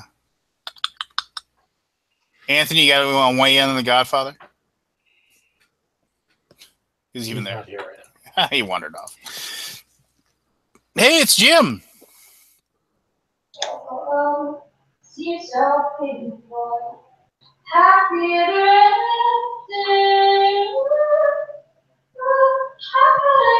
The silence is daunting. Well, somebody's singing. Yeah. Is that your lovely wife? That's my daughter singing in the other room. Oh. What is she singing? Can you actually hear that? Yes. Yeah. Very clearly. Oh, I had no idea. Tell her tens of people are going to hear her sing. Tens of people are hearing her sing. I don't know what she's singing. Kate, what are you singing? I was singing a Christmas carol. It was a Christmas carol. Tell her it's October. She can't be singing Christmas songs. Oh my God. Yeah. Jim, we haven't seen you in a while. What's been up with you, man? Oh, it's a busy time of year. Marching band is coming to a close. They've got semi-states this weekend, and then state finals, and then the Bands of America Grand Nationals. And come November 11th, it's all over for the season. Just in time for you to attend BGG Con. Not going to happen. Just in time for the beginning of orchestra and show choir. My daughter's involved in all of them, so I'm a good dad, and that takes precedence. Well, I say I'm a good dad. Joel, I say it enough times, it'll be true. Joel Eddy tried to tell Keith and I that PAX Unplugged was better than BGG Con. Yeah, I saw that conversation. He was wrong. Much Which better. was he conceded. Yeah, that's true. He did. If it's really going to be as big as Gen Con, I'm actually... I know nothing about BGG Con. That's off my radar until my kids are out of high school. Huh. Well, It's you should go. fantastic. It is fantastic. Where is it? Is that in Texas? It's in Dallas. Yep, Dallas. At Aldi's house. Yeah, it's at Aldi's house. No, I know not this year or next year, but 2 years out after this one, it's moving to another hotel, which I don't know where that is. But right now, Grapevine. what? Grapevine, I think.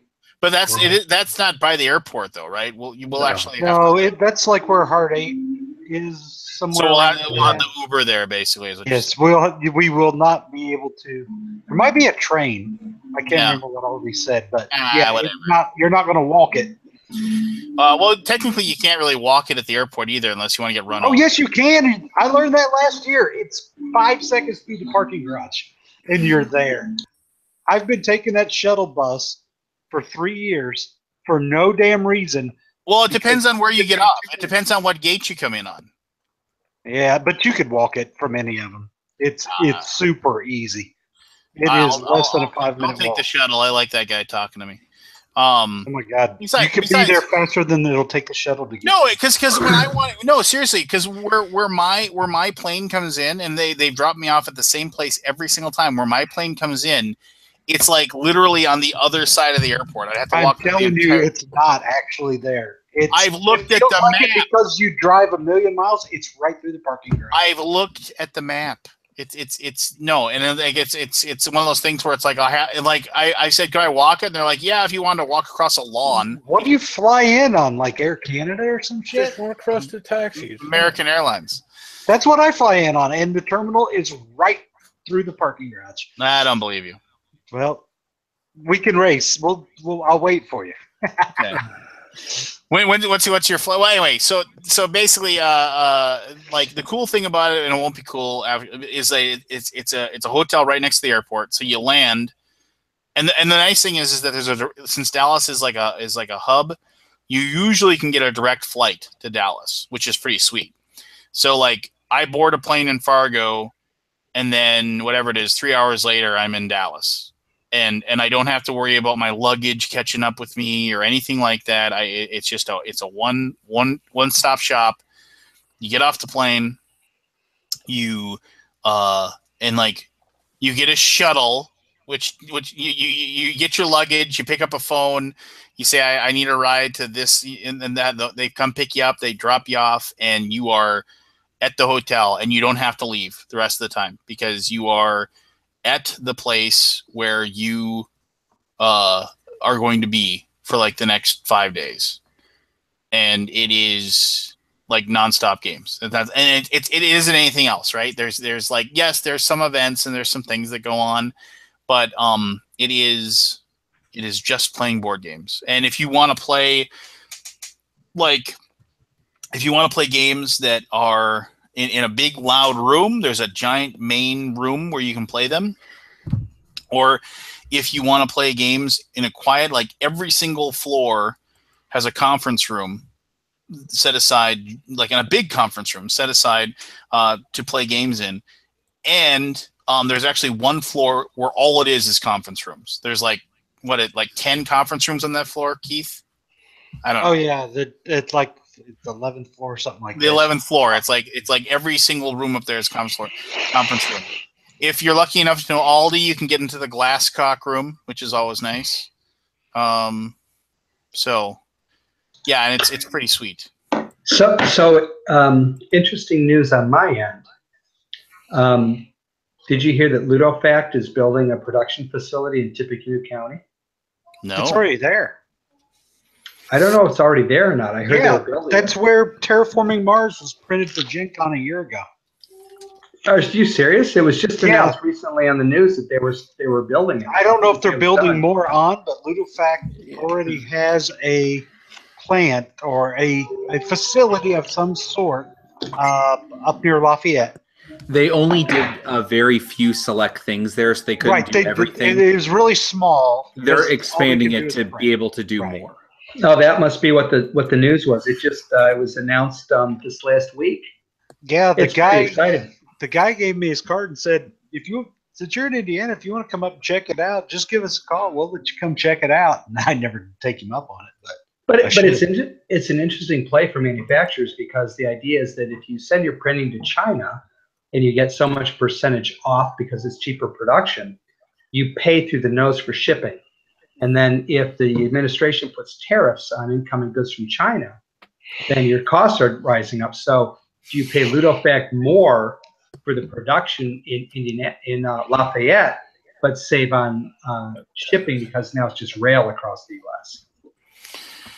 Well, I mean, but also it's the quality thing as well. I mean, how many people have said that, like, Terraforming Mars, like, when does the deluxe version of Terraforming Mars come out? You know, how many people have told Bonacor that, and Bonacor like nails on a chalkboard. You know, so if they were able to, you know,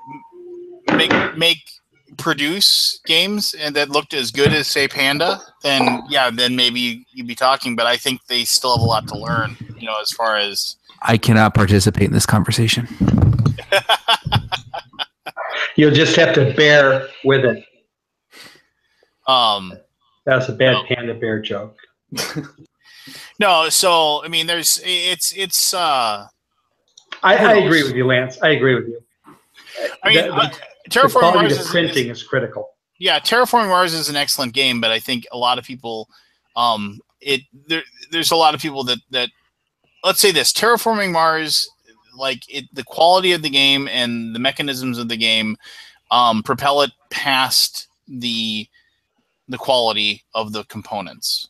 And in a lot of times, like, you know, I kind of like remember, you know, maybe you guys don't remember, but remember, like, you know, like, well, Anthony would. Anthony, back me up on this. Remember how shitty Alea games were as far as, like, the cardboard tokens? Well, everything that came from Europe was shitty compared to stuff that was made in China because their standard is different. Because I have right here, Legacy, Testament of Duke de Crazy from Portal. And this game was one of the first games in the US that they didn't partner with somebody else. And these cards are really thin.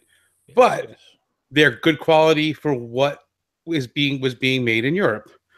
And that's the thing. We have a different standard here of what we are used to in games. So, you know, the stuff that was coming... I've played games that came out, you know, the German version of games, like stuff from Alea and whatnot, and those cards are thin, and the cardboard is not as thick, and that's just the way it is, and that's the way it was, and they're all upping their game, you know. They're all, you know, going to better card stock and everything because they are dealing with now, you know, the fact that all these games that are being made, you know, by Panda and, you know, some of these other companies of the higher quality of component are making their way into, you know, Germany and Poland and whatnot. So they're seeing these things and going, hey, wait a minute. We don't want these games that are being made here. We want these other games because they're better. So, you know, companies that are printing in Germany and whatnot have been getting better. I don't know if necessarily they're as good as the stuff that's coming out of China as far as the component quality, but it's getting better. The big thing about the people who were printing in Germany and why they were using them, not necessarily the import fees, were they had a lot smaller print run requirements. And a lot of those printers that used to be, like, even this, like, 6 or 7 years ago, there were a lot of printers in Germany. You know, the bigger ones we know about, like the Ludofact and what's the other big one from out of Germany? But they were literally like a good 20, 25 board game printers in Germany at one point. Yeah. And they're all kind of just doing the same thing. But right. But they sit there and go, oh, you want 500 copies? Yeah, we'll print you 500 copies. We can get you that. We'll make that happen for you. No, I don't know. It's well, the thing about Alea too is, you remember that every Alea game had the same insert? Every one. That was like Fantasy Flight. Yeah. No. These had plastic inserts that were all the same. Yeah, that make no effing sense. Yeah. I hate plastic inserts. Oh, speaking of hating inserts, we'll come full circle. We were talking about Kickstarters. So there's a Kickstarter now that someone is selling custom inserts for games, and they're fairly cheap. I think they look like they're plastic molded. I didn't look at the whole thing, but I'm sitting there going, why? Because they're all games that are not done.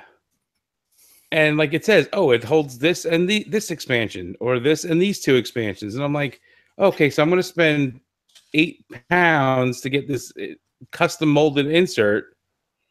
And then the next expansion comes out. Yeah, that's it. It's useless. That's the problem. It's an interesting idea, but games these days come out with expansions so fast that you have to build your inserts with so much extra room in them just to accommodate, and you never know what's going to happen. I keep seeing new versions of inserts that on some of these websites they'll have like version 1, version 2, version 3 upgrade kit, version 4. It's like, yeah, you just you can't keep up with it. If I can talk a client out of using a plastic insert in their game, I do it. That is the number one thing I always try to, like, if I see it in a quote and I have a conversation with that client, I'm like, I just want to just tell you the honest truth that more than 50% of the gamers that receive this game are going to throw it in the garbage. Mm-hmm.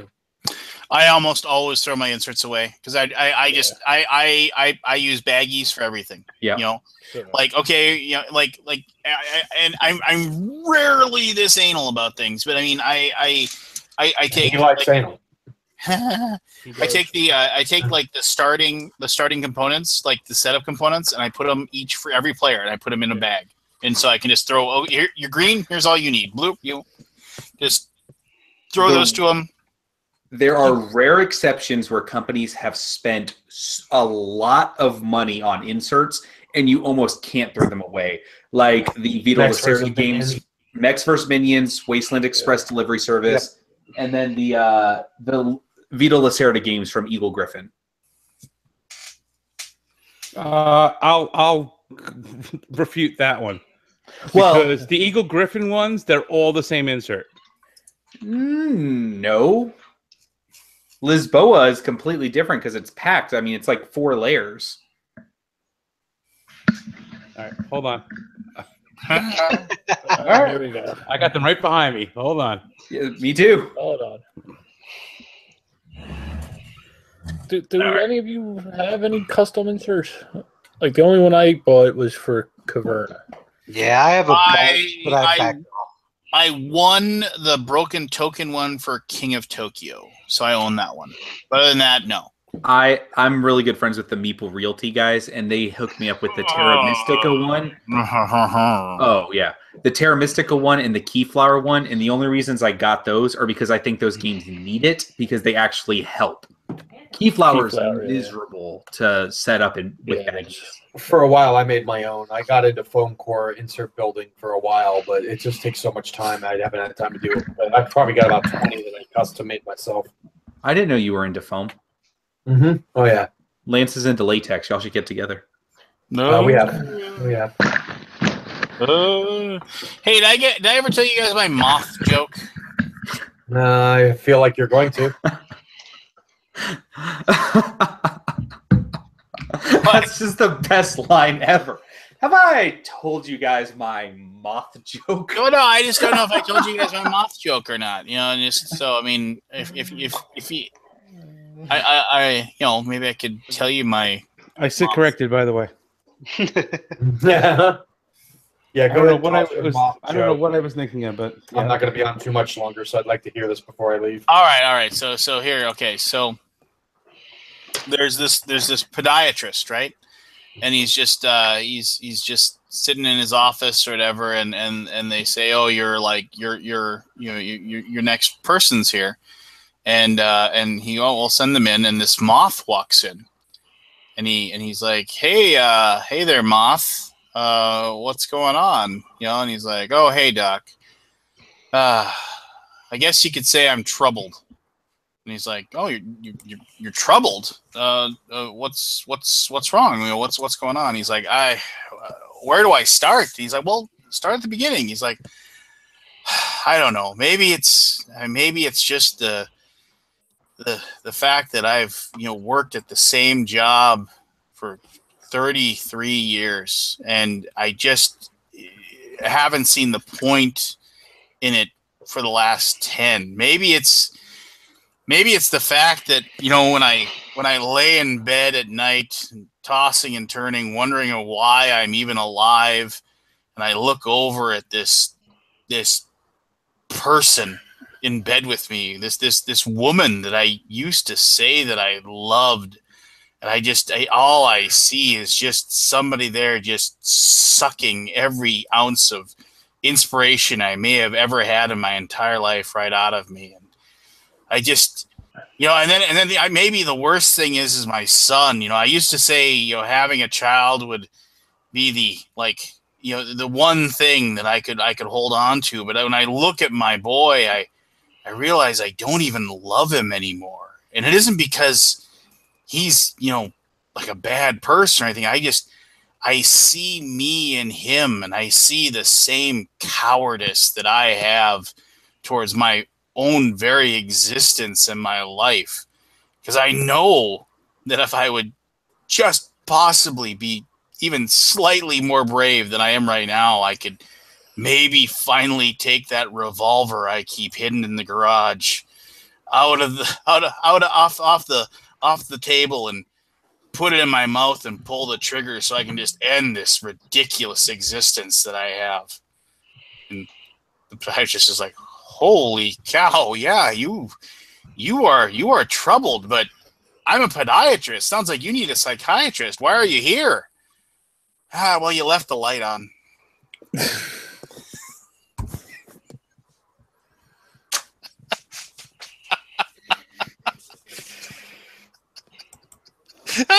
Pete, you stayed around for that.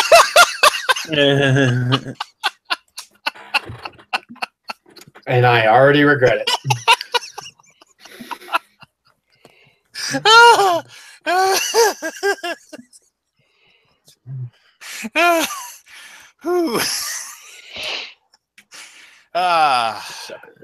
That's a good joke. That's a great joke. See, he's a moth. Oh, It's better when you can explain them. Yeah. I had no idea. That's moths like lights, guys. Yes.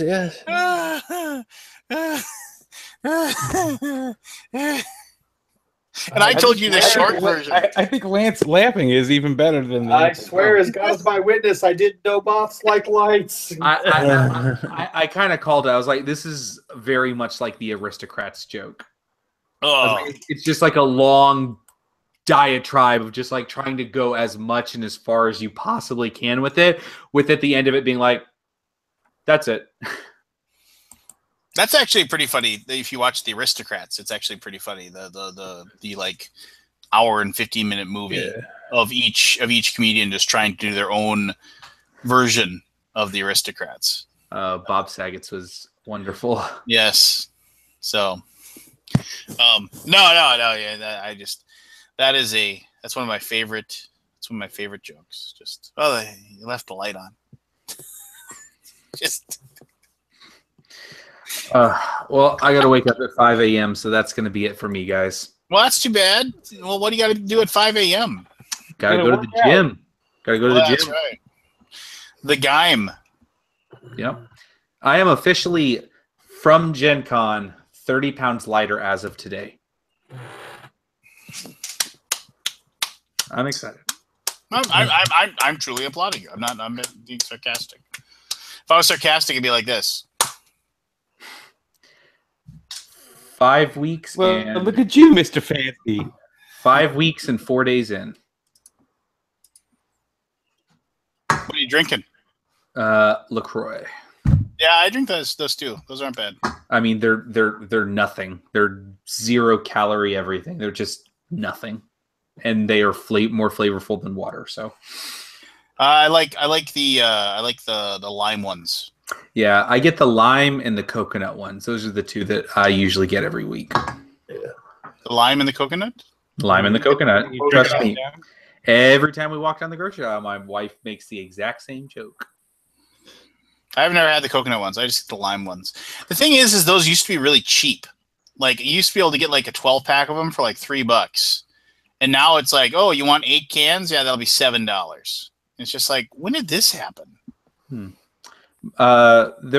There's a Menards near us, and you can get them for like 5 for like $20 or something like that. So 5 cans for $20? That's not a good deal. 5 12-packs. Oh, I love Menards. I like Menards. Well, you should go see if they have LaCroix. It's cheap there. Well, we call it LaCroix here, but whatever. Oh, okay. Okay, one thing I actually did want to ask about before I log out. Did you guys see the new Queen game? Merlin? Franchise. No. So if you go to Miniature Market, you have to go to Miniature Market because it doesn't even have a Board Game Geek entry yet. It's really bizarre. It's called Franchise. Just like it's spelled. Okay, I see it. Yeah, it's pre-order. Right. I just find it strange. There's no listing for like Board Game Geek. It feels like the artwork. I don't know. I'm just like, what is this game? Fast food franchise? It looks like it. It's just called Franchise. Yeah. It's players are franchise owners who want to expand their market power by expanding. That's a bad sentence already. Who want to expand their market power by expanding their market share in individual cities and expanding into new cities all over America. That is a horrible sentence. Yeah, it is. Once the majority in a city is established, the player with the most branches will gain precious victory points. If within a region the supremacy is decided in all cities, all players who are represented there with at least one shop will gain victory points. The game ends as soon as at least 8 regions have been scored. On every turn, players have to decide if they want to collect money from cities, spending it to expand to new cities, or grow that market share in that city, therefore not collecting money. In that city. The player who balances the art of collecting enough money while still expanding will win. Expand! Wow. Expand! Wow. Hold on. Expand in cities is used more times in that paragraph than in my entire life. Who's the designer? It doesn't say. Doesn't say in the box. It's the most random thing. Like, how is this game on Miniature Market for pre-order and there's not even a Board Game Geek entry? I mean, it's from Queen Games. It's not like... It's about expanding. I don't know. Queen Games is funny to me because they often do like really interesting things where it's like, what's that one game from Fireside Games, the Castle Panic. Yeah. And then even though it's different, like Queen Games came out with like orcs, and it's like you look at it, and it's like, wow, this is just the same game. And I've heard it plays slightly different, but it's like sectional things, and things are coming towards your tower, and you're trying to fight them. I find it very interesting when this happens, because like this was like there's a little Twitter thing about this today where it's like, what is this game? Where did it come from? And it looks like it's literally just lifted off of Food Chain Magnate. But yeah, that box cover is horrific. It's not a good looking box cover, no.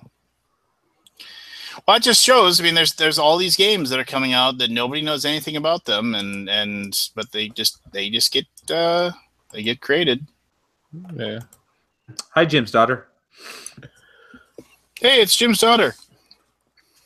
Hi, Jim's daughter. You are live with thousands of people right now on the internet talking about board games. Anything you want to chime in on?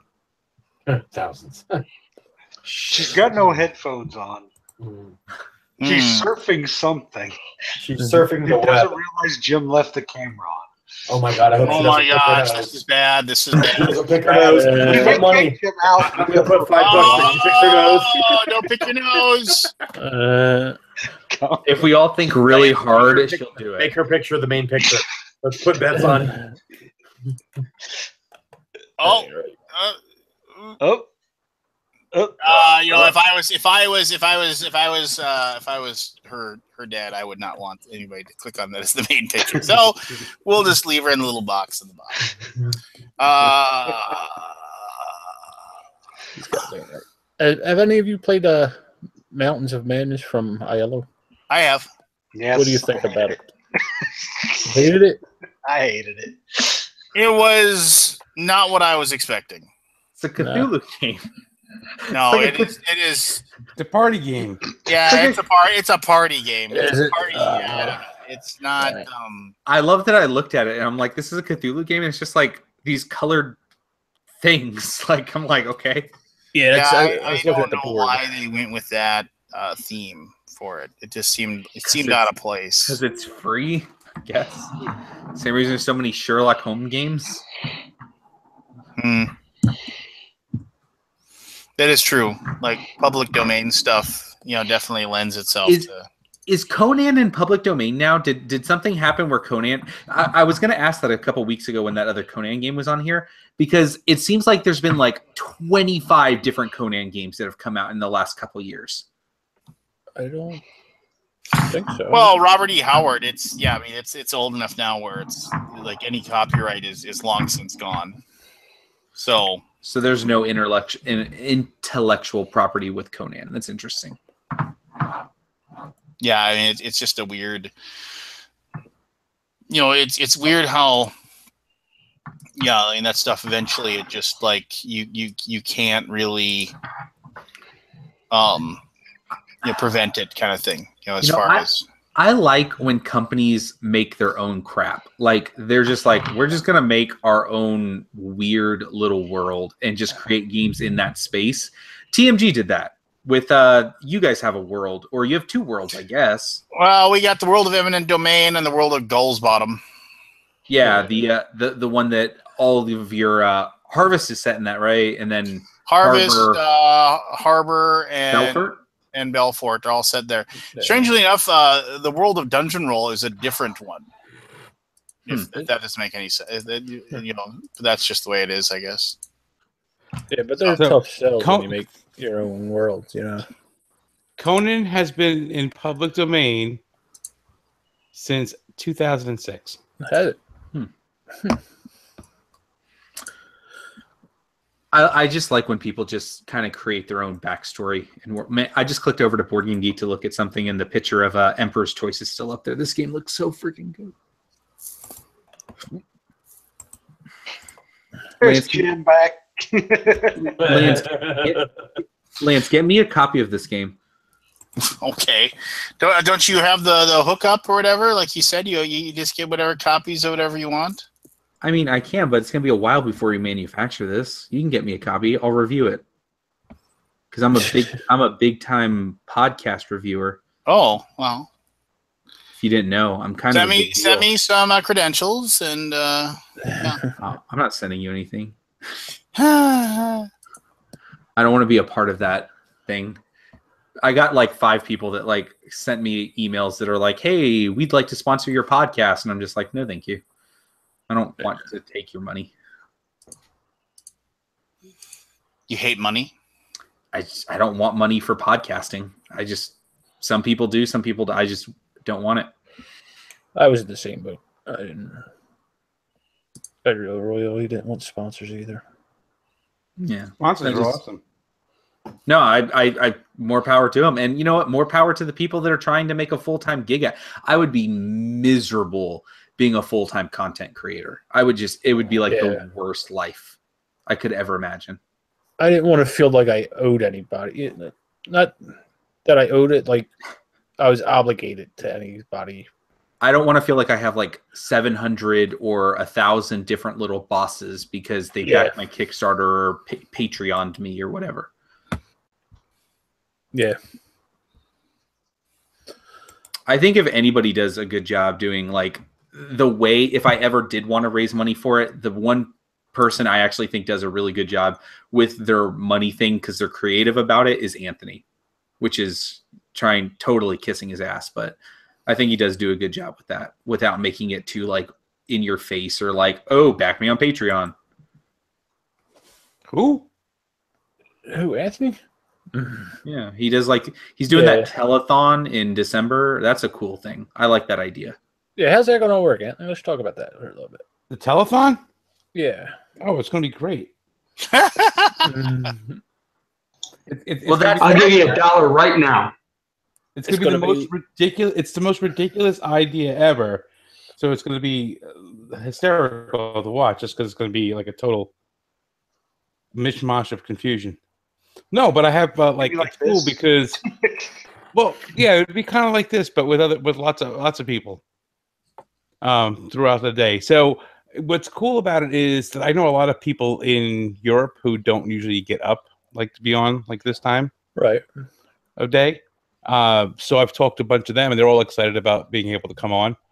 But I've kind of told them they can't come on first thing in the morning, their time, because I still have people here in the States who, it's still night for them and they can come on. So I told them you're relegated to the overnight thing. But Vital Lacerda said he's going to come on.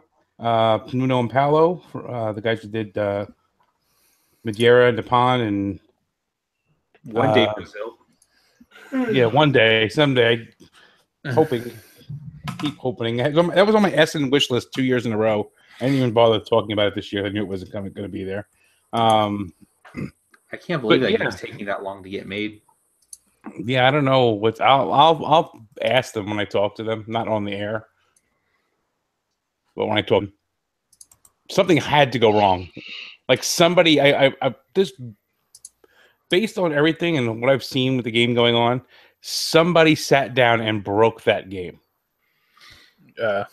Sat down and broke what game? Brazil. They must have just they played it in some way that just make it. They were working in that game. Literally, it was coming out at Essen 2 years ago. 2 Essens ago. So not even 2 years ago. 3 years ago, technically. And they said, no, we're going to push it back. Then they said they was all ready to go. They were going to have it out for last year's Essen. And then they said, no, it's not coming. So somebody broke something in that game that took them forever to actually fix it.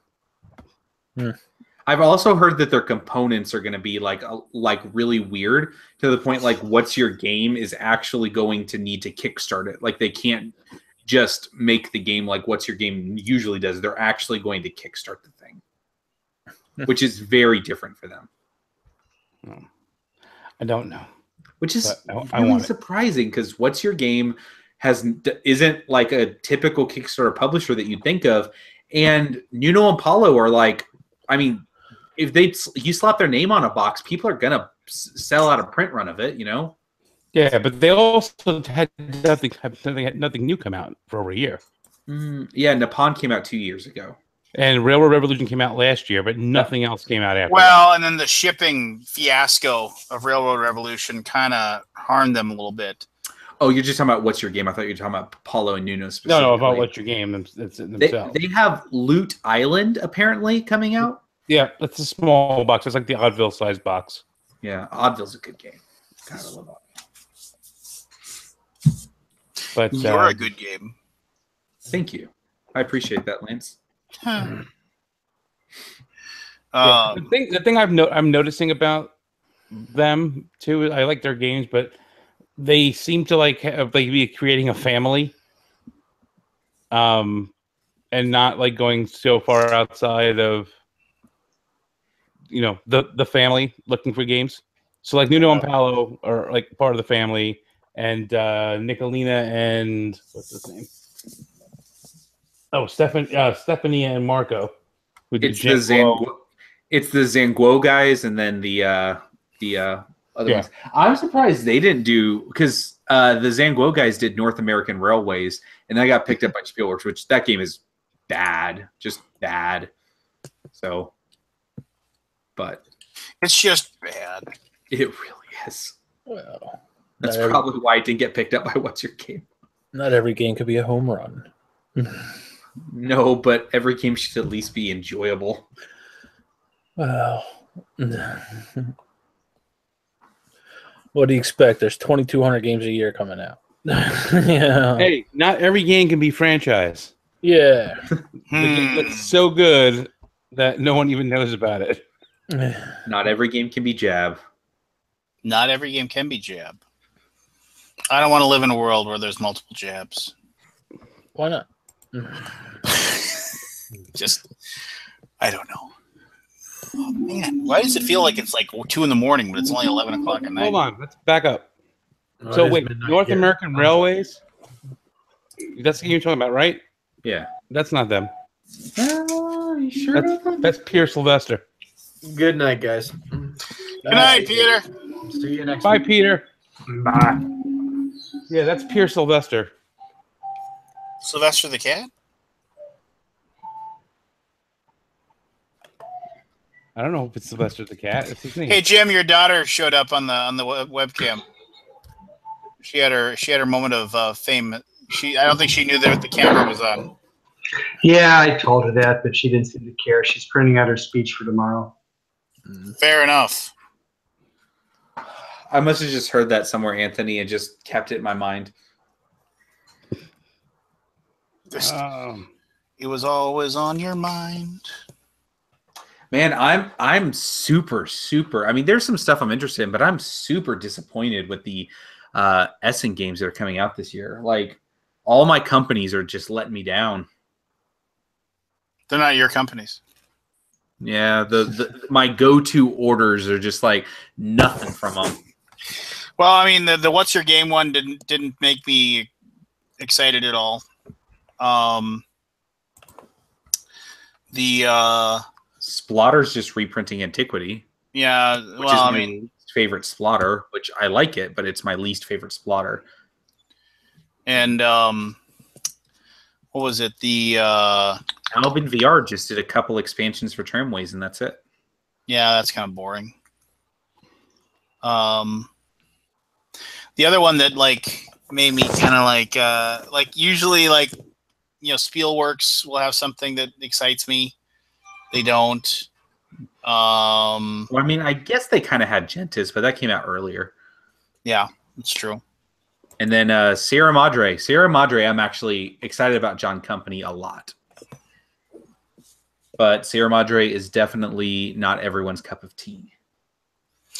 I have to be in the right mood, and it happens about twice a year. I don't want to try to teach that to any of his games to anybody. Oh, I've become really adept at teaching Pax Porfiriana. It's the only one. Oh, jeez. Wow. I've played. Aren't you amazing? I played Pax Porfiriana 13 times this year. Okay. Did you get an achievement for that on my app? I dined it, so that's something. Okay. You get a notch on your belt for that, right? Yeah. Well, actually, I put it on my bedpost right underneath Lance's notch. Aw. Thanks, buddy. It's right above the bubble gum. All right, I gotta go. Good night, guys. Good talking. Good night, bud. I'm heading out too. Good night. Peace. Have fun defending the castle. We'll make it somehow. So, was kids picking up Fury of Dracula? Yep. They are reprinting it. I did not realize Fantasy Flight lost it. Yeah, they lost it when Games Workshop and them split ways. Oh, that's right. Yeah. Are they going to change anything about it? Do you know? I don't know. I do know that they are going to be printing a new version of it. I'm going to assume they have to change some things in it. But. Yeah.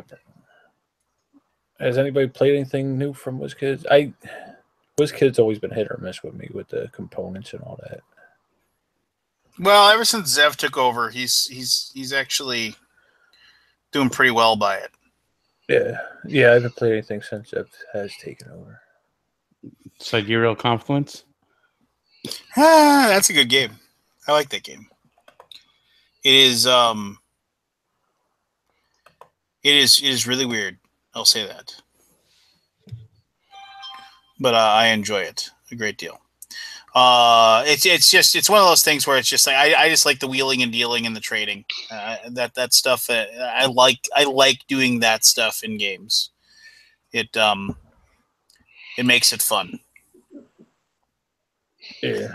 So I'm playing in this Warhammer skirmish tournament in November, you meet every weekend, and you at the store, and you have battles. The battles, instead of having like long hour and a half long battles, they will instead, be relatively quick, and they will, because you're only, instead of you having 1,000-point armies, you will have like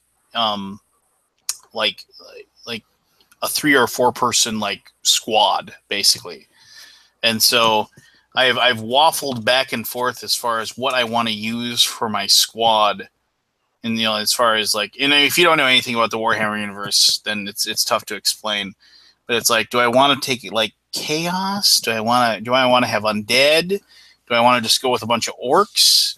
Man, I can't decide what I want to do. Because I need to decide, and I need to paint the minis that I need to get done so I can do it. I know. It's tough. Yeah, I know. It's tough though. Mm-hmm. It's like no matter what I pick, it'll be wrong. That's how I always think. It's like when I pick my fantasy football team. Like it's just like I can't decide between these two guys. Well, if it doesn't matter what you pick, it'll be wrong. So, I just have to, and so just and then flip a coin. Do whatever you have to do, and then I don't know. It's one of those crazy things. Hey, how happy were you that the Yankees lost there, Anthony? Pretty happy. This game is insane tonight, by the way. Oh, I know. Back-to-back home runs, and then, yeah. I think it just feels like it's the Dodgers' year, right? No, it's not over yet. That's true. But, I mean, it just feels like they can't lose. Anyway, that's just what it feels like to me. They have a very strange managerial style this year.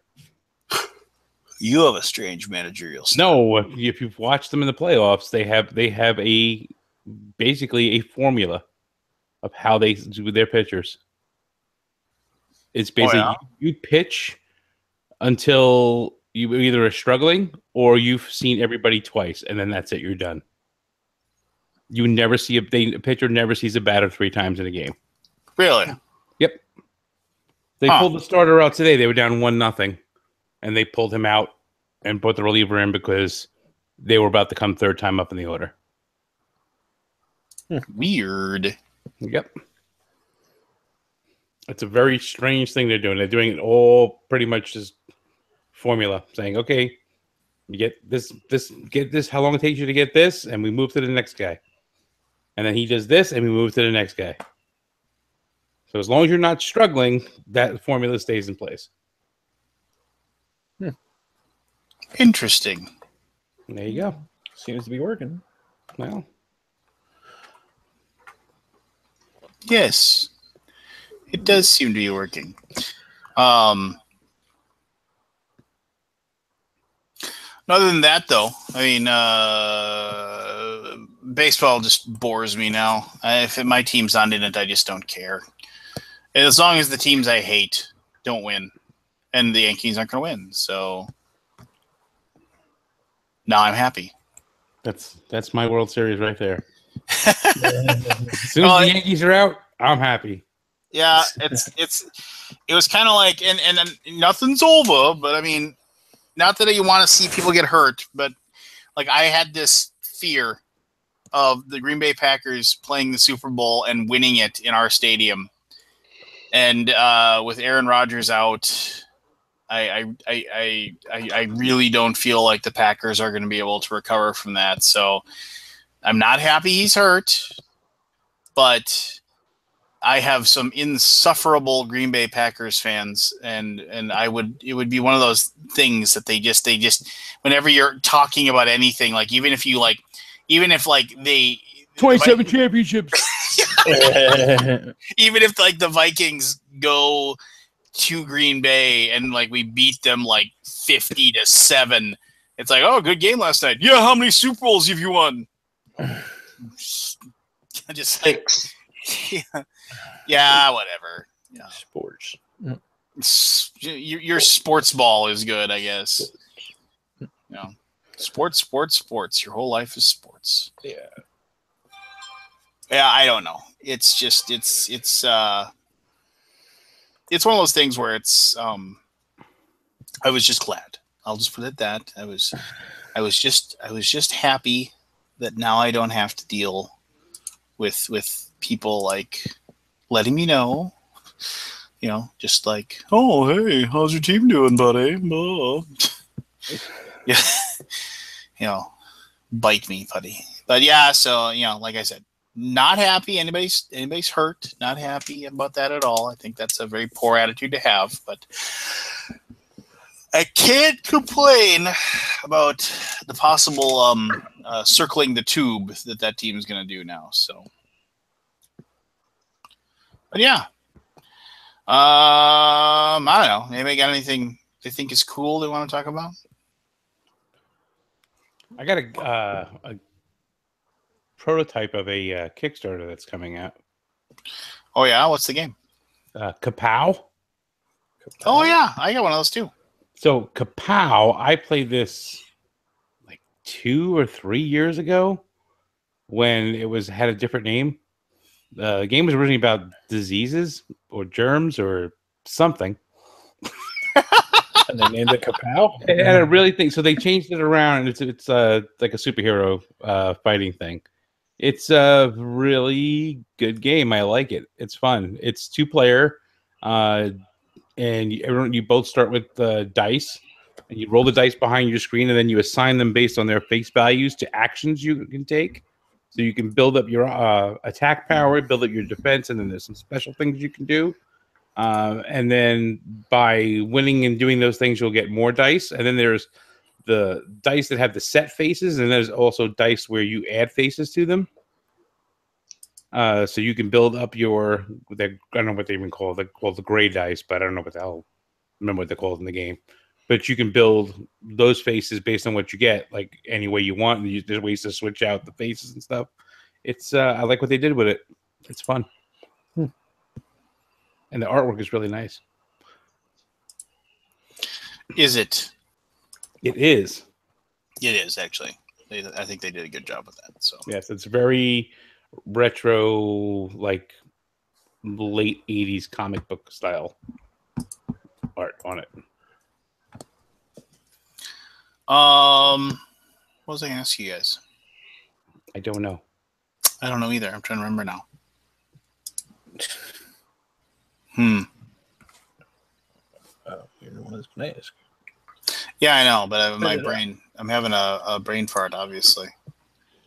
It'll come to me. Dementia. Yeah, maybe. Did either of you? Either of you. I'm sorry, Keith is quiet. He's busy playing. I forgot he's still here. But did anyone see? So good night. See you later, Keith. Bye, Keith. Did you guys see the Oko Kickstarter? Oko? So Oko was the Ocho, like the Oko, OKKO.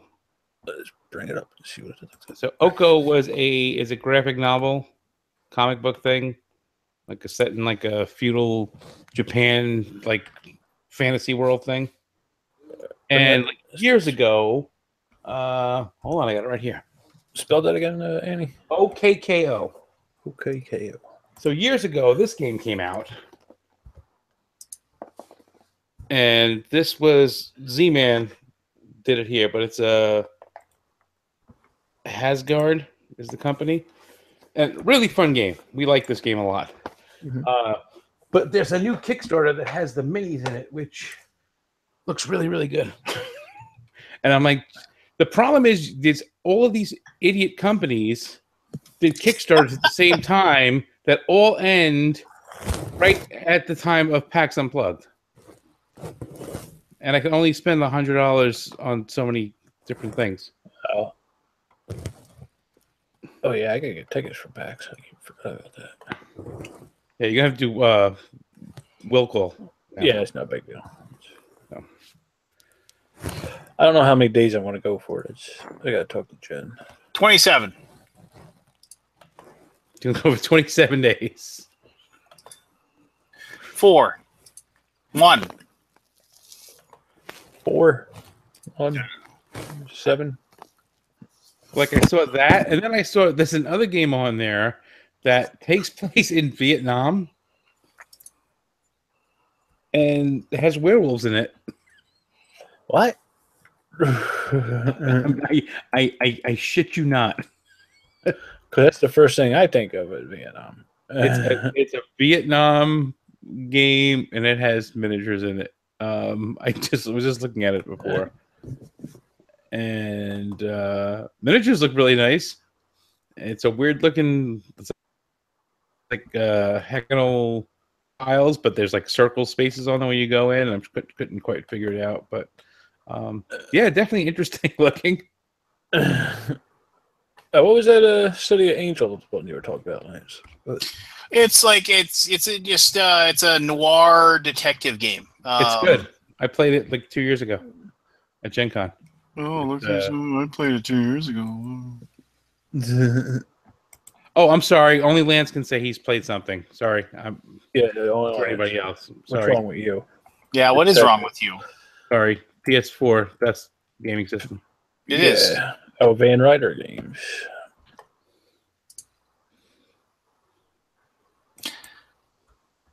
Huh. All right, now let's go to stupid Kickstarters, shall we? Stupid Kickstarters. Oh, we haven't done stupid Kickstarters in a long time. Okay. Hey, so let me tell you this. I am really getting annoyed by. So there was this Kickstarter. We never did airing of grievances, so I guess this is kind of like my airing of grievances. So there was this Kickstarter for this really cool miniatures case that basically they sent you the canvas bag. And then they actually then sent you these sheets of metal that you would punch out, and then like you'd create like a metal box inside of it that would have multiple trays. And then they also would give you these magnets that you would put, these sheet magnets that you put them on the bottom of the miniatures, and so then like you'd stick them on the metal sheet. And that way, like, you wouldn't have to worry about them moving around or anything. Mm-hmm. You could just carry them. And I was like, all right. So I backed this thing, right? And they made a bunch of money or whatever. They sent me tracking information back, like, in, like, October 9th. Or no, October 6th, they sent me your tracking information. This thing has been sitting in a Polish mail, like, post office since the 9th of October and hasn't moved. It happens. Yeah, It happens. And I have sent them multiple like questions. I was like, can you just find out if it's moved? Can you do anything? Is there anything you can do to check on this? Just zero response. Just like yet they're just, oh hey, you know. And I posted in the comments. I posted in, like, I've done everything I can, like, feasibly. I've emailed them. It's just like, can you just let me know if it's sent? I'm not upset. I understand shipping things happen, but I'm like, this is one of those things where it's like, it feels like it's going to get lost, right? Yeah. Like, it you know, somebody kicked it into the corner or something, and it's just not going anywhere. And I'm getting annoyed because they won't just at the very least say, oh my gosh, you know, we don't know what happened. Let me get back to you. That kind of thing. I'm kind of a little bit at my wit's end at this point with this thing. And I'm getting a little bit kerfuffled about it. Okay. Well, they shipped it. Yeah.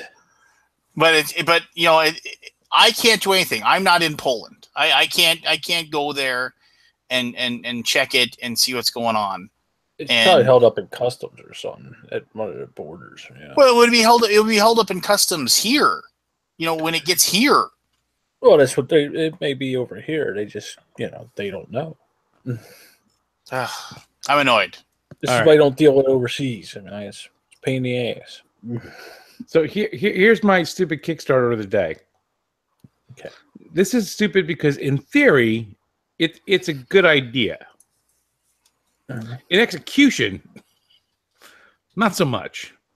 So there is a Kickstarter that launched, I don't even know, today or yesterday, maybe 2 days ago. I don't know. It's called the Player Invitation Counter. So basically what this is a sign to put on the table when you need players for a game, like in a game day, a store, or at a convention or whatever, And it has like a flip book thing on the top of it, and you flip it to like the number of players you are looking for, and then as people show up, you just flip it over, kind of like the yard mark or the down marker in football.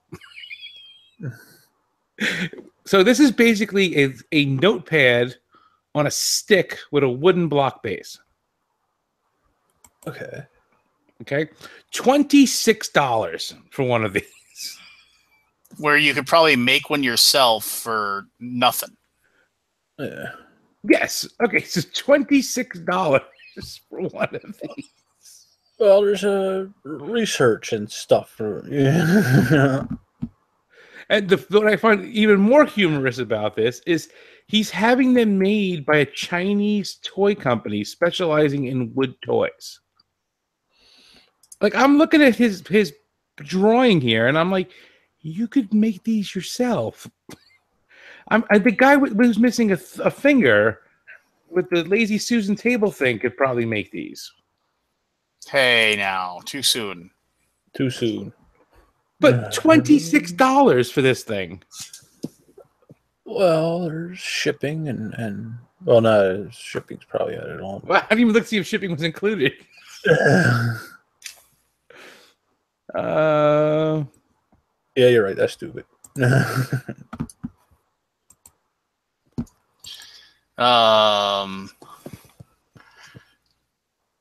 Yeah. No. Well, I mean, just kudos to them for, Well, is it funding or $25.89 USD? That's the rate as of October 24th. But wait, if you have a gaming cafe, get a 5-pack for $123.57. There is a really cool RPG book on Kickstarter right now called Orbis Mundi, it's actually called Orbis Mundi 2. The original author of Orbis Mundi, it was like a while back, and like I think you can get it off of RPG now and stuff like that. But it's actually a study of like what medieval life really was like, as far as like, so how you can take that and actually implant that into your game, like, so you can actually like have it more real, which I thought was cool. Right. So I definitely I backed that one because it just looks really neat. And I'm trying to decide if there's the thing, if you look at Hobby Holder, like if you go to, that's like this thing where it is this guy is he's got a lot of money. He's made 63 grand. His goal was like 16. It is a way for you to hold on to a mini to paint it, because like if anybody who paints minis, it can be like you if you touch a spot that you painted, it's a pain in the butt. So there are these 3D printed things where you just glue your mini, or not glue technically. What you do is you use some of that tacky stuff you used to put posters on the wall. You put that on the piece, and you stick it to the top of a like just a bottle cap, like from a 2-liter bottle, and then that thing will screw on top of this hobby holder thing. And so then now you have a base that you can use to hold on to. It has like a little handle on the side, so you can hold on to that while you paint it as well. You can also use the handle to brace the brush on. So if you want to hold, like, so if you want to do like a line or something like that, you can do that. It's fairly ingenious. My only worry about the whole thing is that, man, like the ones that he has that are 3D printed, they look kind of cheap. Like in some of the pictures, they look kind of nice, but then in others, it's like they look like I'm like, definitely. I'm just like, I don't know. It's. Oh, are they all going to be 3D printers? Or is that just a? I don't know. I haven't really looked into it.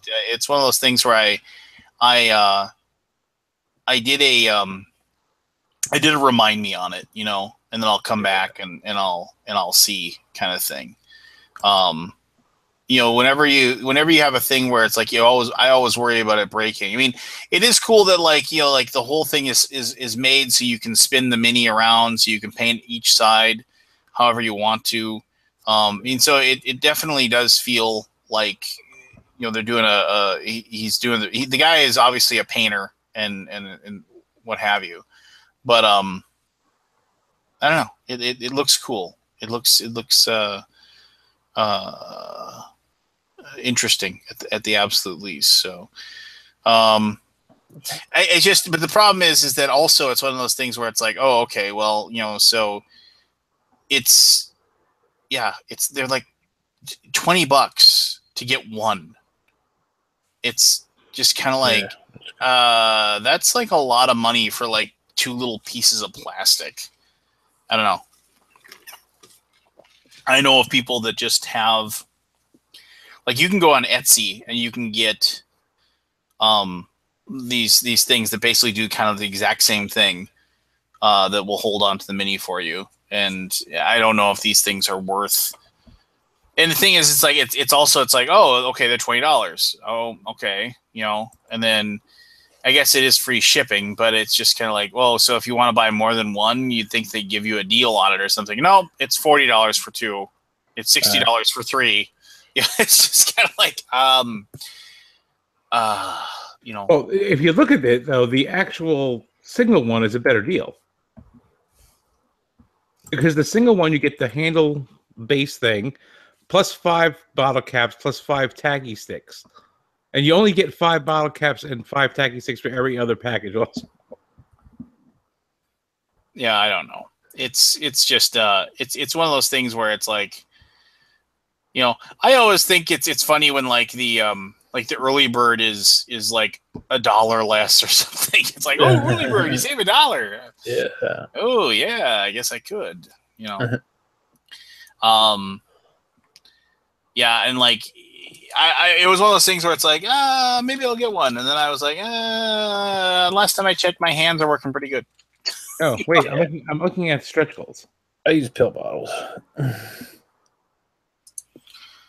Oh, you druggie. Oh. Most of the post stretch goals there were all for change the colors. 4 free bottle caps. 4 free tacky stick. 1 extender. So, like, if you go on to Etsy, there are. I don't need this because I don't get to paint minis because I don't have any paint. You trying to hit something there?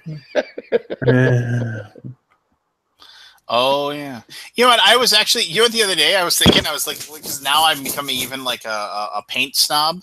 I was like looking at all of my army painter paints, and I was like, I'm never going to use these. I should just send these to Anthony. You should. Just like, here you go. Here's all my P3 paints. Here's all my army painter paints. There you go. Here's a giant box of paint. You can shut your mouth. You should do that. I should do that. But he won't. But no, if you go into Etsy, there's this like, it's just like Dungeons and Doodads on Etsy. They have like pretty much the exact same thing, but it's laser printed. And there's these, like, basically these little discs that rotate, and you can get them for cheaper. So it's kind of like just like, I can't imagine why I would. Yeah, it's like I've been an avid here, and this one is like I've been an avid tabletop gaming miniature fan for a while now, and I've designed this miniature holder to aid my painting, including all the parts you need to quickly glue the holder together with 2 interchangeable arm options. Additionally, you can get 2 swappable magnet discs featuring the strongest neodymium magnets I could find. It's like plenty of clearance. You can hold onto your mini, and and it's just like, yeah, it's just why I wouldn't, but I just don't know. Yeah, I don't know. It's one of those things where I'm trying to decide. Then also I'm like, last time I checked, I was just holding onto them with my fingers, and it seemed to be working just fine anyway. So yeah, I like looking at the Kickstarters that are ending soon to see the ones that didn't fund. Why? Because you just love pain? No, I just look at them and go, "Wow, you like know what the most depressing thing ever." I mean, obviously there's really bad Kickstarters, but like the ones that have literally like 0 pledges. Yeah. Like you couldn't get like one friend to throw you $5. You have a pledge, or you couldn't back it yourself for like $1. I mean, that's the thing that I always wonder about. It's just kind of like, All right, I'm gonna do some shout outs to help some people out. There's only 21 hours left to back Ninja Monkeys. They're only 5% funded right now, but with your help, they could make it. There is 37 hours left to back Obteneo, a 3D tactical strategy game. They're at 4% funding, but like I said, we can get it. So here's one that is 34 hours left and hasn't hit the 50% goal. And it's a game called Record, which has a actually pretty cool concept. But they hired some sort of Kickstarter expert to help them, so obviously that's why it's funding so well. The Kubo Rum version of chess with cubes and many different possibilities. A very different chess version. That's what it says in all capital letters. Is at 9% funding with 39 hours left. We'll help them out.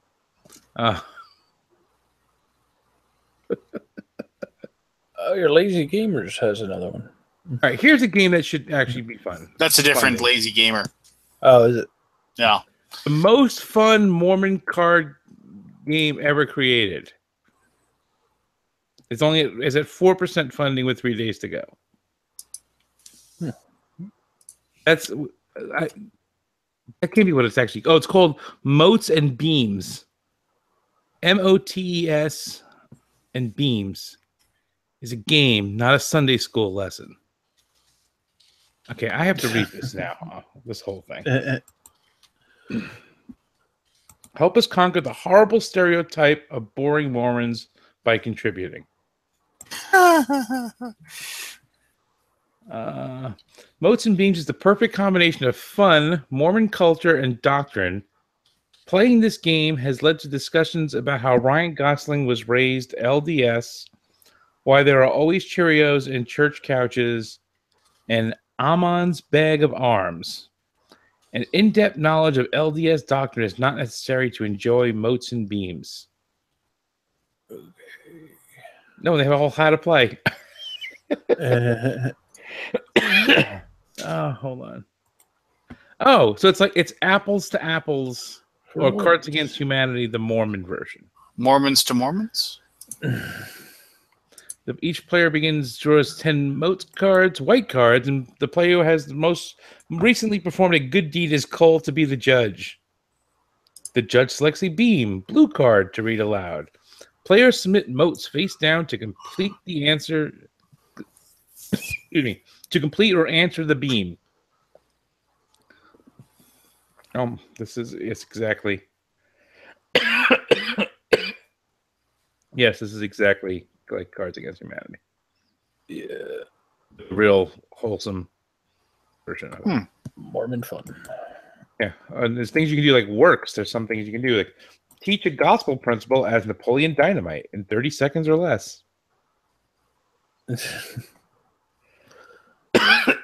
All right. You know what's this is gonna sound weird, but like since I got the surgery on my eyes and like it's like it's they're recovering now and everything like that, and I can actually like look at a computer screen for more than a half hour without wanting to like gouge them out. I at least a half a dozen times a day I feel like I need to put my glasses or adjust my glasses, or I feel like my nose itches because my glasses are on there, and it's just the habitual like action or whatever. I don't know. It's driving me crazy. No, it's the things too, because before I got my new glasses, my eyes had gotten to the point where I couldn't read with my glasses on anymore. Mm-hmm. So I either have to like do the peek over, or I'd put them up on my head to read something. But I got the progressives now, so I don't have to do that. I can actually read my glasses on, and I keep doing it though. My wife's like, "What are you doing?" I'm like, "I'm trying to read this thing." She's like, "Just leave your glasses on and look down, stupid." That's love right there. Yes, that's love. Yes. What was the Are we done with promoting Kickstarters? No, I'm kind of looking through here. I'm looking. See what I've been using Kickstarter more for now than anything is what the heck? Nasty Feminist, a game for women who are nasty and know it. Fight for your girl gang in this strategic party game about pop culture. Yeah. Oh, how about Elected, the political discussion game? It's a 2% funded, 3 days to go. The thing about this game that I like, just looking at it, it looks like an old Parker's Brothers game. The box. That's cool. Like it has the drawn picture. It's a rectangular box, and it's hard. It's landscape. The picture, and then on the left hand side is like this white border with the logo of the company and all the information. Yeah, that needs your help. 98% to go. The Bastion Wars Next Level War Game Terrain is at 9% with 3 days to go.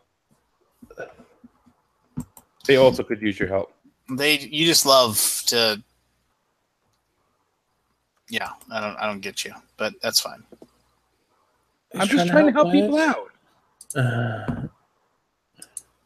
I don't need to talk about the 7 continents that make $7 million.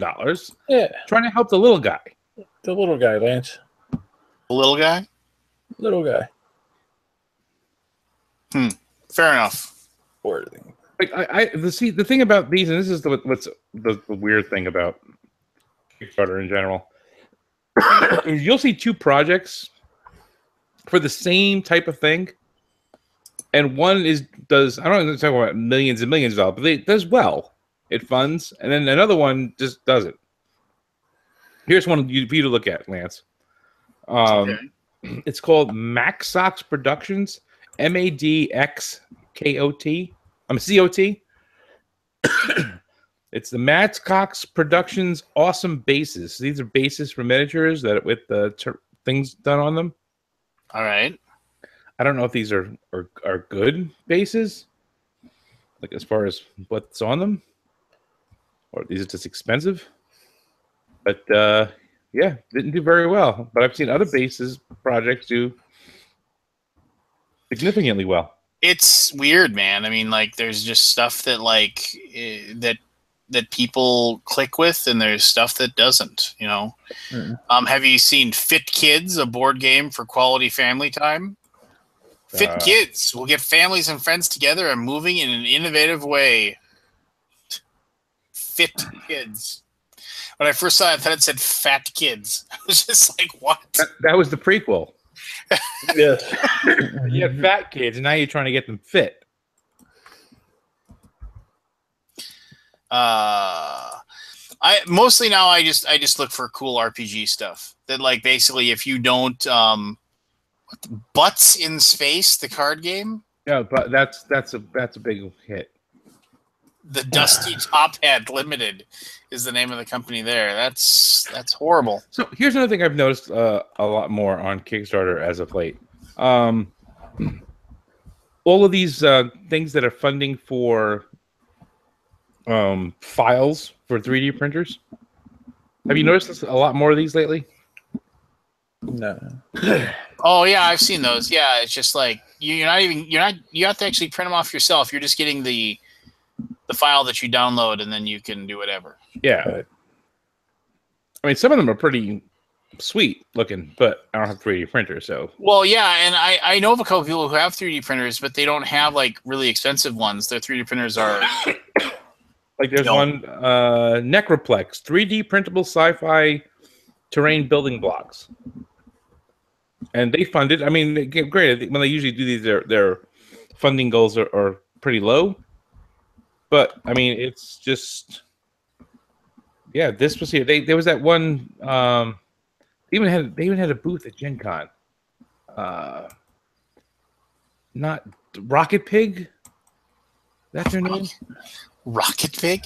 The Rocket Pig Games. They were right across from. They were like right next to the Eagle Griffin in Entrepreneur Alley there. Pig. They're the ones that, yeah, it's Rocket Pig Games. They did the Tilescape dungeons. Campaign. I believe you. Really nice stuff, but they actually have the 3D printed file to make the statue from the cover of the Dungeons and Dragons book. I think that may have been a stretch goal in that thing or an add-on. But yeah, they have 3D printable dungeon terrain. So what are these like? As soon as it funds, you get the file? Yeah, they basically send the files out, and you just go and print whatever you want on your own. Which begs the question: why wouldn't you just sell them? Well, why are you having? I mean, have you not created the files yet? I mean, I'm assuming it's more publicity, so you can make more money. I suppose. I mean, is that one of those things where they have the funding level of like $250, and then they just like hope for the best kind of thing? I mean, I guess that's maybe, I don't know. And there's a lot of stuff that came in this thing. I mean, if you go and look at it, they had the stretch goal stuff up to 100,000. They didn't get that high, but they had like a ton of stuff if they would have hit that goal. And it's really no overhead for them except the fact that they got to send the file out to you. Yeah. And it's not on here, the actual statue thing. But I saw it at Gen Con. It was pretty sweet. Interesting if true. No, I do not have Kickstarter Schadenfreude, Kabuki. I'm trying to help out the little guy. Yeah. No, you're not. I'm just misunderstood. The Ardent RPG. Ardent RPG brings amazing AR to your tabletop RPG commands that lets players see from their and only their perspective. Oh, this looks horrible. 0% funded and 29 days to go. It just launched today. Yeah, but I mean, even if it just launched, it has $140. That looks horrible. There's a lot of bad stuff. Symborum's got a Kickstarter. What's this? Symborum's the other thing is that people look at the Mutineers, the card game. look at the thumbnail. I don't even go any further than the thumbnail. My 6-year-old nephew is the artist on this game. Some guy's crying. He heard you say that. Yeah, crushing their dreams, Anthony. The Castle Project's another 3D printable thing.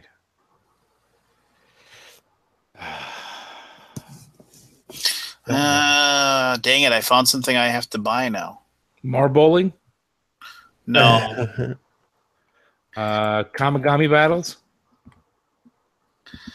No, Symborum is a really, really cool RPG based in a really, really twisted like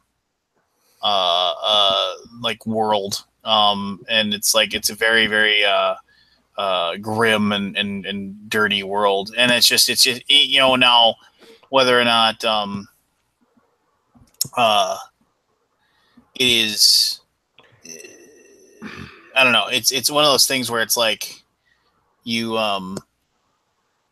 the artwork is amazing, and it's one of those weird Norwegian ones that people have, and so now, but I really don't like when they I don't like having to discern what the what the backing order is. It's like, okay, so if I get this, okay, your name's listed in the book. Your world will be a high quality print edition of the Monster Codex, plus a digital copy as a free bonus. You'll also get all print and PDF stretch goals that are unlocked during the campaign. All right, that's cool. So, but that's $68, and then for $49, your name will be listed in the book, and your world will be a high quality print edition of the Symborum's plus a digital copies from us. You'll also get all stretch goal PDFs, not the print ones. Okay, that's the difference between those two. There you gotta read, Lance. Nobody reads. Nobody reads. Lance, I'm getting you a copy of the How Do I Feel Emotions game. I saw that. I don't think they're there. They're not trying to make a bunch of money off of it. They're trying to, help kids. I respect those Kickstarters. Actually, there was a time when I used to like throw $1 or two ones when I saw it like that. But I knew they weren't going to fund. But it was kind of like a hey, good for you, kind of thing. Like you're trying something different. Yeah. You're obviously not in it to be the next Monopoly, unless I read your thing and it says you're trying to be the next Monopoly, and then then I don't. No, because then I know you're in it for the money. Yeah. Like there was a lady, I think she launched at least twice. It may have been 3, maybe even 4 times. She was launching a game about the Underground Railroad, and it was a purely educational game. Right. And she put it. I know. I backed it twice, and it didn't fund either time. But I was like, you know what? Good for you. She was an older woman, and she had come up with this game, and she had used it at like Sunday school with the kids and whatnot. And I was like, good for you. No one's gonna buy this, but good for you. Good for you. Yeah, good for you. Here's money that I know you're never gonna get. Yeah. If it was Indiegogo, I would have just given her the $5. So like, hey. The thing that bothers me about the RPG ones, though, is that almost there's too many of them that are like, oh, only PDFs, and I don't like PDFs. I want a book, and maybe I'm annoying that way, but it's just. Speaking of PDFs and RPGs, so they did release the beta for the Legends of the Five Rings, the new edition. Okay. So they released it that you can, download it for free. The beta, it's 275 pages, maybe more than that. I think it's 275 pages. PDF file. First thing I did, printed it out. I don't want to read it on my iPad. I want to hold it. I want to be able to flip. Oh, it's so much easier for me to I want to flip through the pages and go back. What was that rule? And then flip back 2 pages, read it, flip forward. I just, there's something about having to oh gosh, what page was that on? Oh, let me scroll like this. I want to be able to hold a page over here and look at this, and or just stuff like that just drives me crazy. Well, you could bookmark stuff. I know, but I mean, that's just it. But why? You're old. Here's another one. Colony with a K. 3D printable sci-fi miniature terrain. You don't even need it. You don't even need to buy terrain anymore. You just print it all. For those of you who actually even want terrain, I mean, I don't know. You don't really need it. You think there's a huge market for that, though? I mean, Title Bout 2, the best in boxing board game simulations. It's funded. Wow. We're giving these the most. That's the most. I just found the Mormon game. The most fun Mormon game ever created. There's tons of them. Lexicon 2018 Tabletop Gaming and RPG Con. Are you ready? They funded. They fund a lot. I've heard that one before. They fund every year. Well, I think their goal is relatively small. And no, here it is. I found it. What? And this, you have to get it because the game is called the best game in the world. then you must get it. And here's some of the stupid bull crap with Kickstarter. So both that and the Nasty Feminist game are both projects they love. What now? Both. So they do the projects we love now instead of the Kickstarter recommended, whatever they used to call it. So both Nasty Feminist, the game you talked about before, and the best game in the world, it's called the best game in the world, are both noted as projects they love. Okay. Really? Maybe there's maybe it's like, you know, the Dice Tower thing where just one person from the Dice Tower has to say they like it, and then it gets the seal of excellence or whatever. So maybe one person that works for a Kickstarter has to say, I think that's cool, and then it gets that thing. I don't know. If you like I did a recent review for a game called Mortals. That if you like kind of a stripped down, kind of tongue in cheek Arkham horror, basically it's like a bunch of gods lost their powers because this like the like basically the death stole their power and is trying to bring about the end of the world. And it's a really good co-op. No, I just happened to land right on it. Yeah, it's pretty good. It's a really good co-op, and it's tough. It'll kill you if you don't play well. But it is just kind of like a stripped down Arkham horror that you can play in an hour, and it's pretty fun. You know, just a bunch of dice.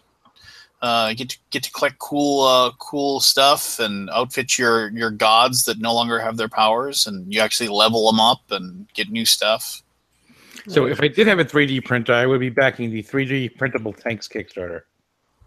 The 3D printable tanks. Yeah, limitless monsters, 100 D&D monsters. You've already that's it's limitless. There's 100 of them. There appears to be a limit. You got to read the fine print. Stuff like that, just dumb. /2.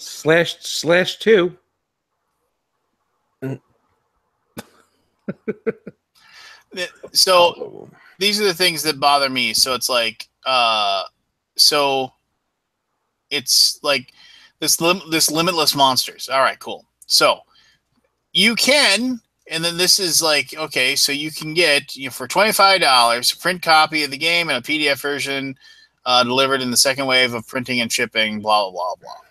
All right, so, wave 2, wave 3, so on and so forth. $75. You receive a digital horde befitting a dragon, a PDF copy of the Limitless Monsters, a PDF copy of Limitless NPCs, and a PDF copy of Limitless Encounters, a PDF copy of every product we've released over there. So why wouldn't these things just drive me crazy? Why won't you just I didn't know you existed until now. I want to buy a softcover copy of your monsters. I want to buy a softcover copy of your encounters, and I want to buy a softcover copy of your NPCs. Just make that happen. They don't do that. And these are the same people that like the kind of things, and they shouldn't just say these particular people running this campaign, because I'm not singling them out. But then, okay, fine. I'll go to like Drive-Thru RPG, or I'll go to RPG Now, and I'll look up your company. Oh, okay, there you are. I could buy the PDF right now through here. Those companies have the option for you to make. I don't know how it works, but you could do print on demand through Drive-Thru. I get a lot of print on demand stuff through like Drive-Thru or RPG Now, and I don't know what it takes. But you would think it would be just like, hey, here's the PDF of the book. Okay, I want to print on demand this book. Okay, so Drive-Thru RPG, they take that book, they take that PDF, and then they print it. And then they put it in a box and they send it. But there must be something else to it, because these companies, they just won't. Maybe you have to have it like an ISBN or something, or I don't know. It's stuff like that drives you crazy. Just make it print on demand so I can buy your stuff. Yeah. You theoretically would get more money, right? Because I'd be like buying your thing. Just stuff like that. Just drives me crazy. And that's fine. You know, maybe I don't need it then, right?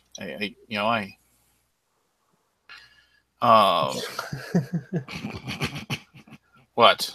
I'm reading this Apollo game. They want you to back it so you could be a playtester.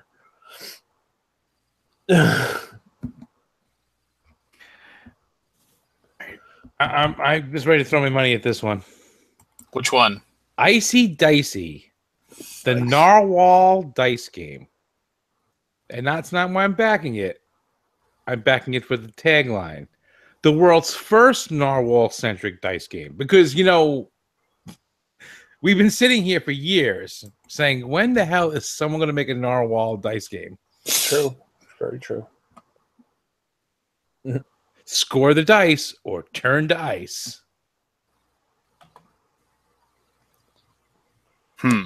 Steve Jackson's doing Kickstarters now? I didn't realize that. Yeah, I saw that too. I was like, why would they have a Kickstarter for... Maybe they're just like, why not? Who cares? No, they've done a couple. Did they? Yeah. Well, they did Ogre. Yeah, I remember that one. But that was kind of a big game. And they did Car Wars. No, I didn't remember that one. Well, the Car Wars one wasn't for like the Car Wars one, though. Like, they're still trying to plan the big Car Wars one, from what I understand. Yeah. And that I've heard mixed things about that. I've heard that they're trying to make it scalable. Yeah.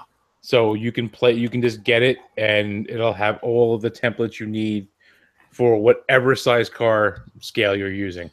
I mean, seriously, at this point, why wouldn't you?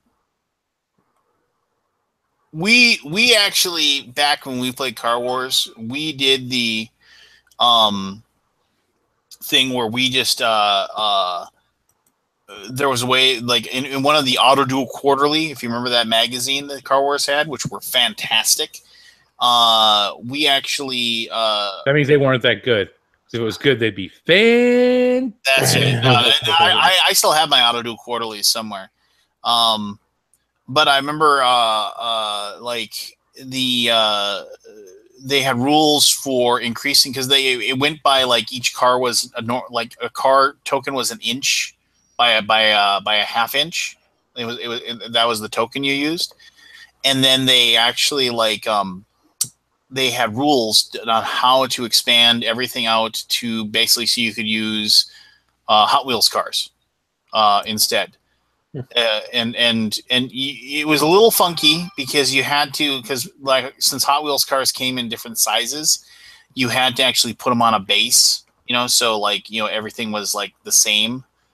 But we played like that, you know, and like okay, the little counters had like the cars that had like the little guns on them and stuff. So, but you know, we didn't have those, so to speak. But I mean, it was just kind of fun playing in a bigger thing. Well, now with all these games like X-Wing and Armada and, you know, whatever, you know, they use these larger miniatures and these I can't imagine why they wouldn't just do that, right? I mean, it's just like, you know, instead of like, yeah, just go and I grab a bunch of my son's Hot Wheels cars and I would play Car Wars like that all day long. You know, it just you know, set it up on the table and go, instead of like, you know, having the big map or whatever. Okay, so here, did you see the Hekiso Magico game? No. So this is all in I think it's Portuguese. It might be in Spanish. I don't know. I think it's Portuguese. It's a card game that uses augmented reality. So as you show your phone camera to the card, it animates the character above the card in the picture. Okay. It's like if you have you play a dragon card and you put your phone on it, there's an actual 3D dragon on the screen over your card.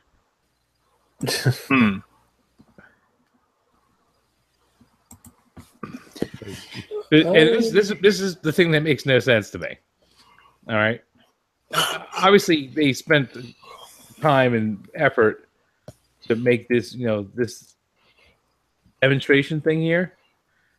So I don't think it would be a a scam, but they're only asking for $10,000. They're asking for $10,500. Their total goal. Is that U.S. or their? No, that's U.S. Yeah. It's only 56 cards, but still, that's a lot of animation and stuff. Excuse me. For $10,500. Yeah, I don't know.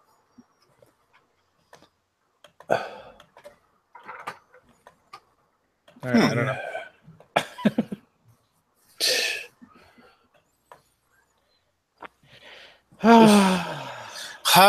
Indeed. I gotta remember. JFK's got some files coming out today. The JFK assassination. I gotta remember to do that today. What? There was some additional documentation from the JFK assassination that have been. They're releasing them today. The Trump signed off on letting them be released. Well, and it actually isn't actually Trump signing off for it. They were already like earmarked for this to happen. Yeah, they were. The president just has the final say whether they got released or not. And I'm sure he's like, yeah, you can have more. Hillary Clinton did it. Crooked It's Hillary. got nothing to do with Trump. They're declassified after so many years. It just no, but these ones, they would have if he didn't. If he would have blocked it, they would have stayed classified for another 15 years. Oh, is that what it was? Yep. So there's certain things that get totally declassified after a certain period. It's based on what the documentation was. So like the stuff from the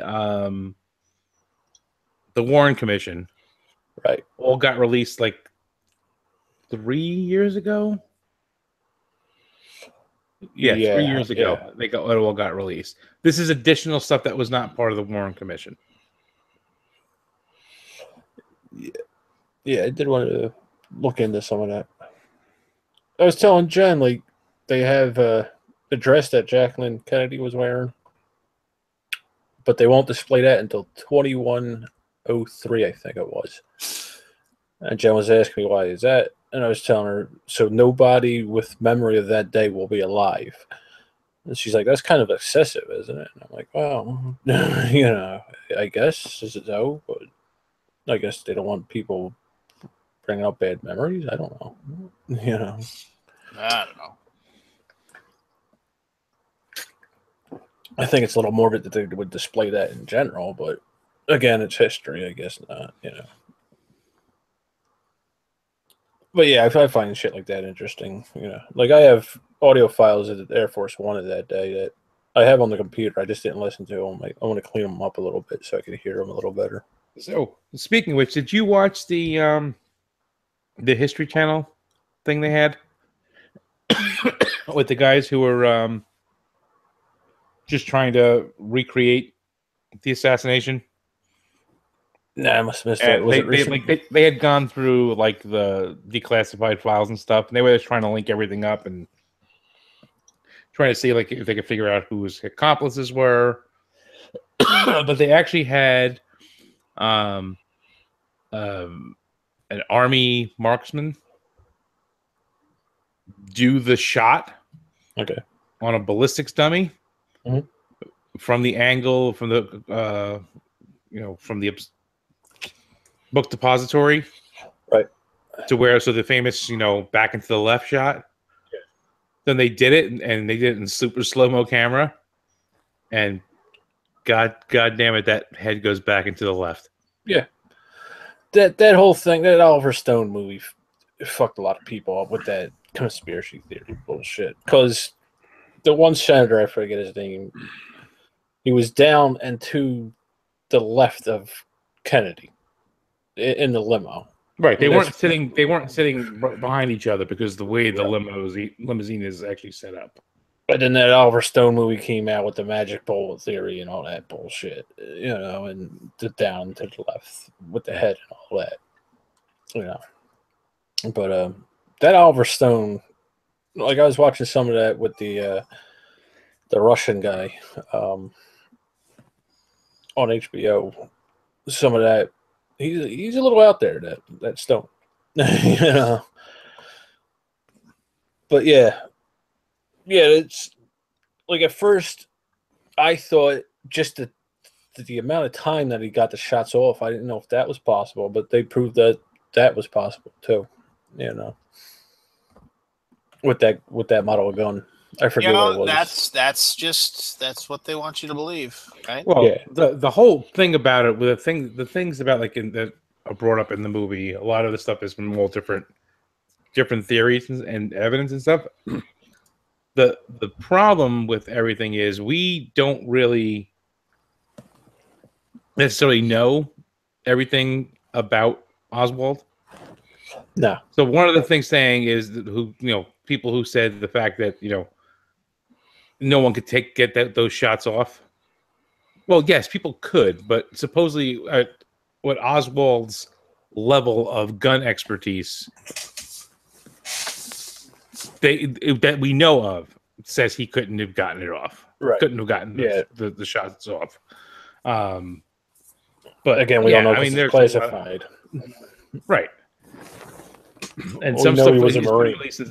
And some has, but like that's like if you watch the JFK movie, like a lot of the stuff that they bring into thing is like, how does a guy who is this and this able to do this and this? Yeah.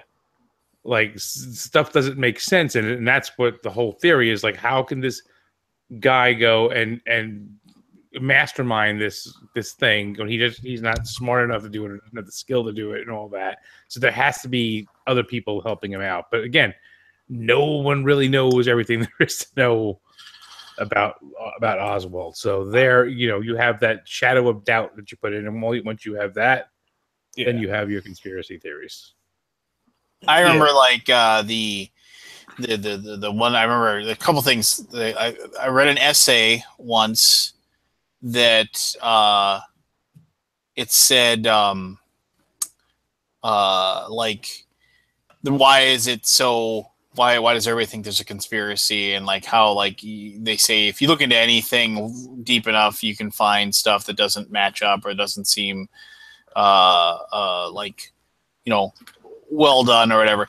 But he said the reason why people fall in love with it and want to think about it all the time is that it has a lot to do with the fact that like we don't like to think about the idea that a single person could do it, right? Like just one person who just decides, you know what, I'm gonna shoot the president of the United States, and they are actually able to do it. That we don't want to actually like believe that's possible. So we have to come up with a reason, some other like a larger truth to do it. There was actually I may have told the story before, so I apologize if I'm repeating something somebody has heard, but there was a there was a comic book called 100 Bullets, which if you haven't read it, it is fantastic. The idea behind it is that there's all these like secret like spooks and government agents and all these people. And there's this guy, and his name is Agent Graves, and he and there's a lot more to the story, but you have to read the whole thing, and it is really well plotted out. But he approaches people, and he hands them a briefcase, and inside the briefcase there's a gun, and there's 100 bullets for the gun. And then also in the briefcase there is evidence and information about, like, he hands them to this person. It's like, in here you'll find out why your life sucks, and you'll know the person that ruined your life. And it is incontrovertible proof that they've done it. Like pictures, audio, video, like documents, things like that. Like that proved that their life is horrible because of what this person's done. And he says the gun and the bullets are untraceable. Even if you are caught, like shooting somebody with you're doing something with a gun, you won't be arrested. You know, and basically he says, you know, and so and it's just like, so it's like sounds really weird. And there's even like one guy, he says, I didn't believe it. So he says, I went to the pound, I got a dog from the pound, I walked into the middle of a park and I shot the dog in the middle of the park. And the police came, they arrested me, they took me to jail, and a half hour later they hand me back the briefcase and told me to leave. You know, it was so basically you're basically told like you can get away with murder if you want to get revenge. And so there's like I said, there's a lot more to the story. And I highly suggest reading it if you get the chance. But there's a lot of these little vignettes that they do. And then there's this story where like you see Agent Graves and he's walking past, he's in a hospital for another unclear reason, but he walks past a room and there's a guy in the bed. And he walks in and he's just like, and he looks at him and he's just like, he's like, hi, you know, and he's just like, oh my gosh, it's you. And he's like, yes, you know, that's right. And he's just like, huh, you know, and he's looking at him and he's just like, I haven't seen you in a long time. And he's like, yeah, it has been a long time. And he's just like, and it's just like, and then so they start talking and he's just like, you know, it's like you when you gave me the briefcase, he's like, I didn't know what I should do. And he was just like, and so like, basically I'm kind of screwing up the story, but over the course of him telling the story is that you figure out, that it's Joe DiMaggio that he's talking to, and he's in the hospital and he's, you know, old and like likely going to die soon. And Agent Graves actually brought him incontrovertible proof that John F. Kennedy had Marilyn Monroe killed. And so he's just like, and so then they show the scene and he's the one on the grassy knoll and he's got the pistol and he's the one who shot JFK. And he was just like, I've had to ask, I was like, he's like, what? And he's just like, those other people, those other shots, you know, did you put them there? He's like, I have no idea why you were there. You know, he's just like, why they were there. I just know I put you there in that spot. And then the last line he says, he's like, I took him away from everybody. I destroyed their lives. You know, did I do the right thing? And then he turns around and looks at him. He's like, did he do any less to you? And then that's like the end of the comic, you know, and it's just like, because like, you know, because Joe DiMaggio was still in love with her. You know, he had what was it, like every week he had flowers put on her grave every week. Every week. Had flowers delivered and placed on, you know, like it was like a dozen roses or something like that every week. Yeah. So but yeah, that was a really like, and that was like just like basically every once there's a huge overarching story that is well worth reading it. If you know, you can definitely pick them all up. They have big omnibus editions now. It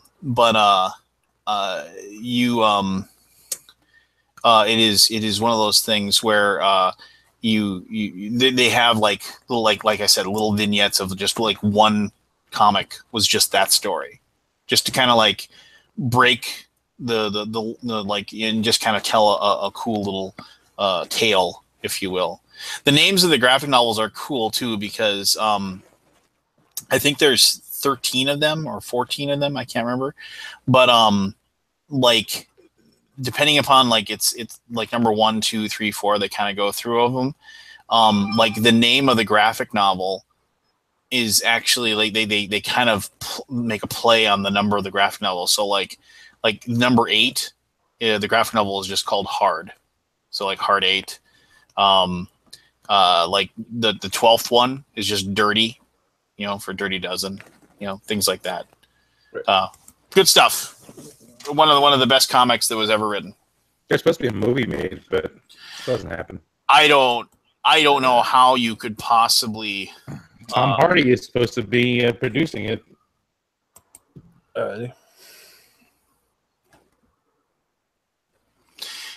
How would you tell? I mean, I can't even, because there's just too much. I mean, it's a comic book that had, you know, there's just no way. If I remember correctly, they plotted out exactly 100 comics for 100 bullets, and that's how many there were, if I remember correctly.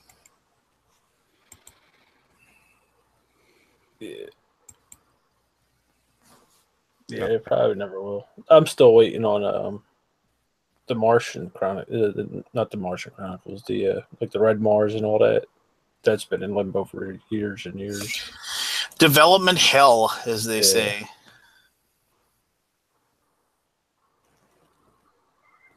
The Gunslinger, that one, they made that a shitty movie, but that was in limbo for a decade or more.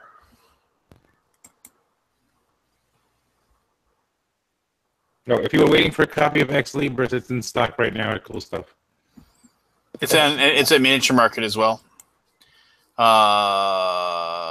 Yeah, mine. My pre-order is there. Now I of course, like 2.5 weeks ago, I finally had them send me all my stuff because I was getting sick and tired of waiting. So now I've got to either pay the whatever it is, $7 in shipping, or maybe find some miniatures or something to buy. That wouldn't be tough, I guess. So I can get free shipping. I don't know. What a scam. Oh.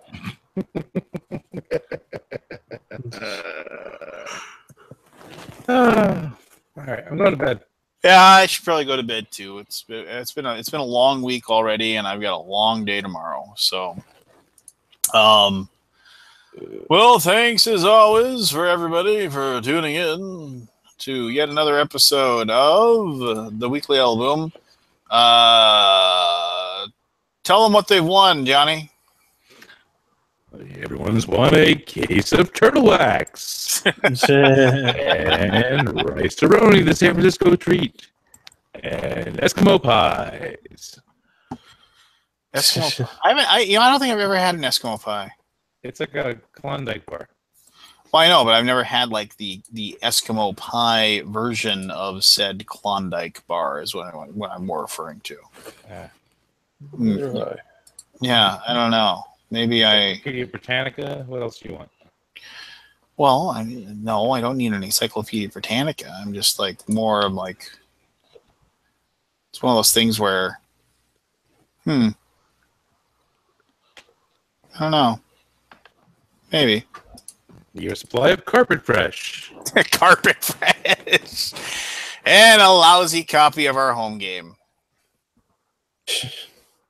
I always like the lousy copy of our home game. Yeah. So just before we go, because we didn't talk about celebrities dying. So Robert Guillaume and Fats Domino both passed away this week, the day apart from each other. Yeah. Same age. Oh, were they? I didn't realize that. Were they born? Right? They both died at 89 years old. Robert Guillaume. Oh, you mean Benson? Benson, yeah. That was a good show. I like Benson. Yeah, so I like Benson more when Benson was on soap. The character of Benson was better on soap than he was. I mean, I like the show Benson, but he was more enjoyable to watch when he was on soap. Fair. Like he was a good. Like it's the same thing like Florence on The Jeffersons. Florence on The Jeffersons, really good. Florence on her spin-off show, not so good. Yeah. I didn't realize Keon was that old. Yeah, and the thing about it, and this is what I've noticed about it, things like this, is the fact that Fats Domino seemed like he was older because he was popular earlier. But Fats Domino was popular when he was a kid. You always look back at those, like, I look at things like in the 40s and movies and stuff, and then the early 50s, and you look at these things and you're like, wow, that actor is got to be like 40 years old, and you realize like they're like 24. It's a whole different look and everything. It's like, you sit there and go, oh, they must be like 90. And you're looking like, oh, they just turned 80. And I'm like, wow, it's only 10 years, but it just seems like it's a big difference in where you expect them to be. So. I didn't know Robert Guillaume passed away. That actually, I mean, he obviously had a good life, so I mean, you can't really Yeah, day before yesterday. Fats Domino died the day after. But both of them were 89 years old. I just thought that was kind of weird that they both were. And then I went and looked it up, and Fats Domino, again, in the 50s, when he was popular, was in his 20s. God, he was so good in Benson. Good stuff. All right. All right. Well, yeah. Well, no, I mean that's sad, but I remember him just being so hilarious. Was that Benson? Was Benson? Bum ba-dum, ba-dum. That was Soap, right? Ba-da-da-dun. Yeah. Dun, dun, dun, dun, dun, dun, dun, dun, dun. This is Mary Jane. Dun, dun, dun, dun. These are the Tates. Dun, dun, dun, dun. That's Gary Owens. Soap was so good too. It was such a good show. Robert Urich was on it. The first episode. Did he get killed? Yes. Billy Crystal. Billy Crystal's on, yeah. Soap was before its time, way before its time. Yeah, good show. Good show. All right, and also much like okay, one last thing, like how people say like Arrested Development is a really good show. No, it's not. Like, but it couldn't find an audience. Soap was like a really good show, but it couldn't find an audience. Yeah, people didn't get Soap. People didn't get what the whole thing was about. Yeah. So.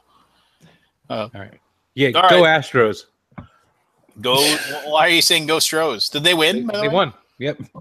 Oh, they won? Yeah. Won like in the 14th inning or something? I don't know. I kept turning around to watch it, and then I lost track. I'm like, oh, crap. What happened to the game? I just checked Twitter. Fair. All right. Good night, everybody. Thanks for tuning in. And Anthony, hang out for like 1 second. Well, you too, Barry, but I mean, just hang out for a quick second. Okay. Goodbye. Bye.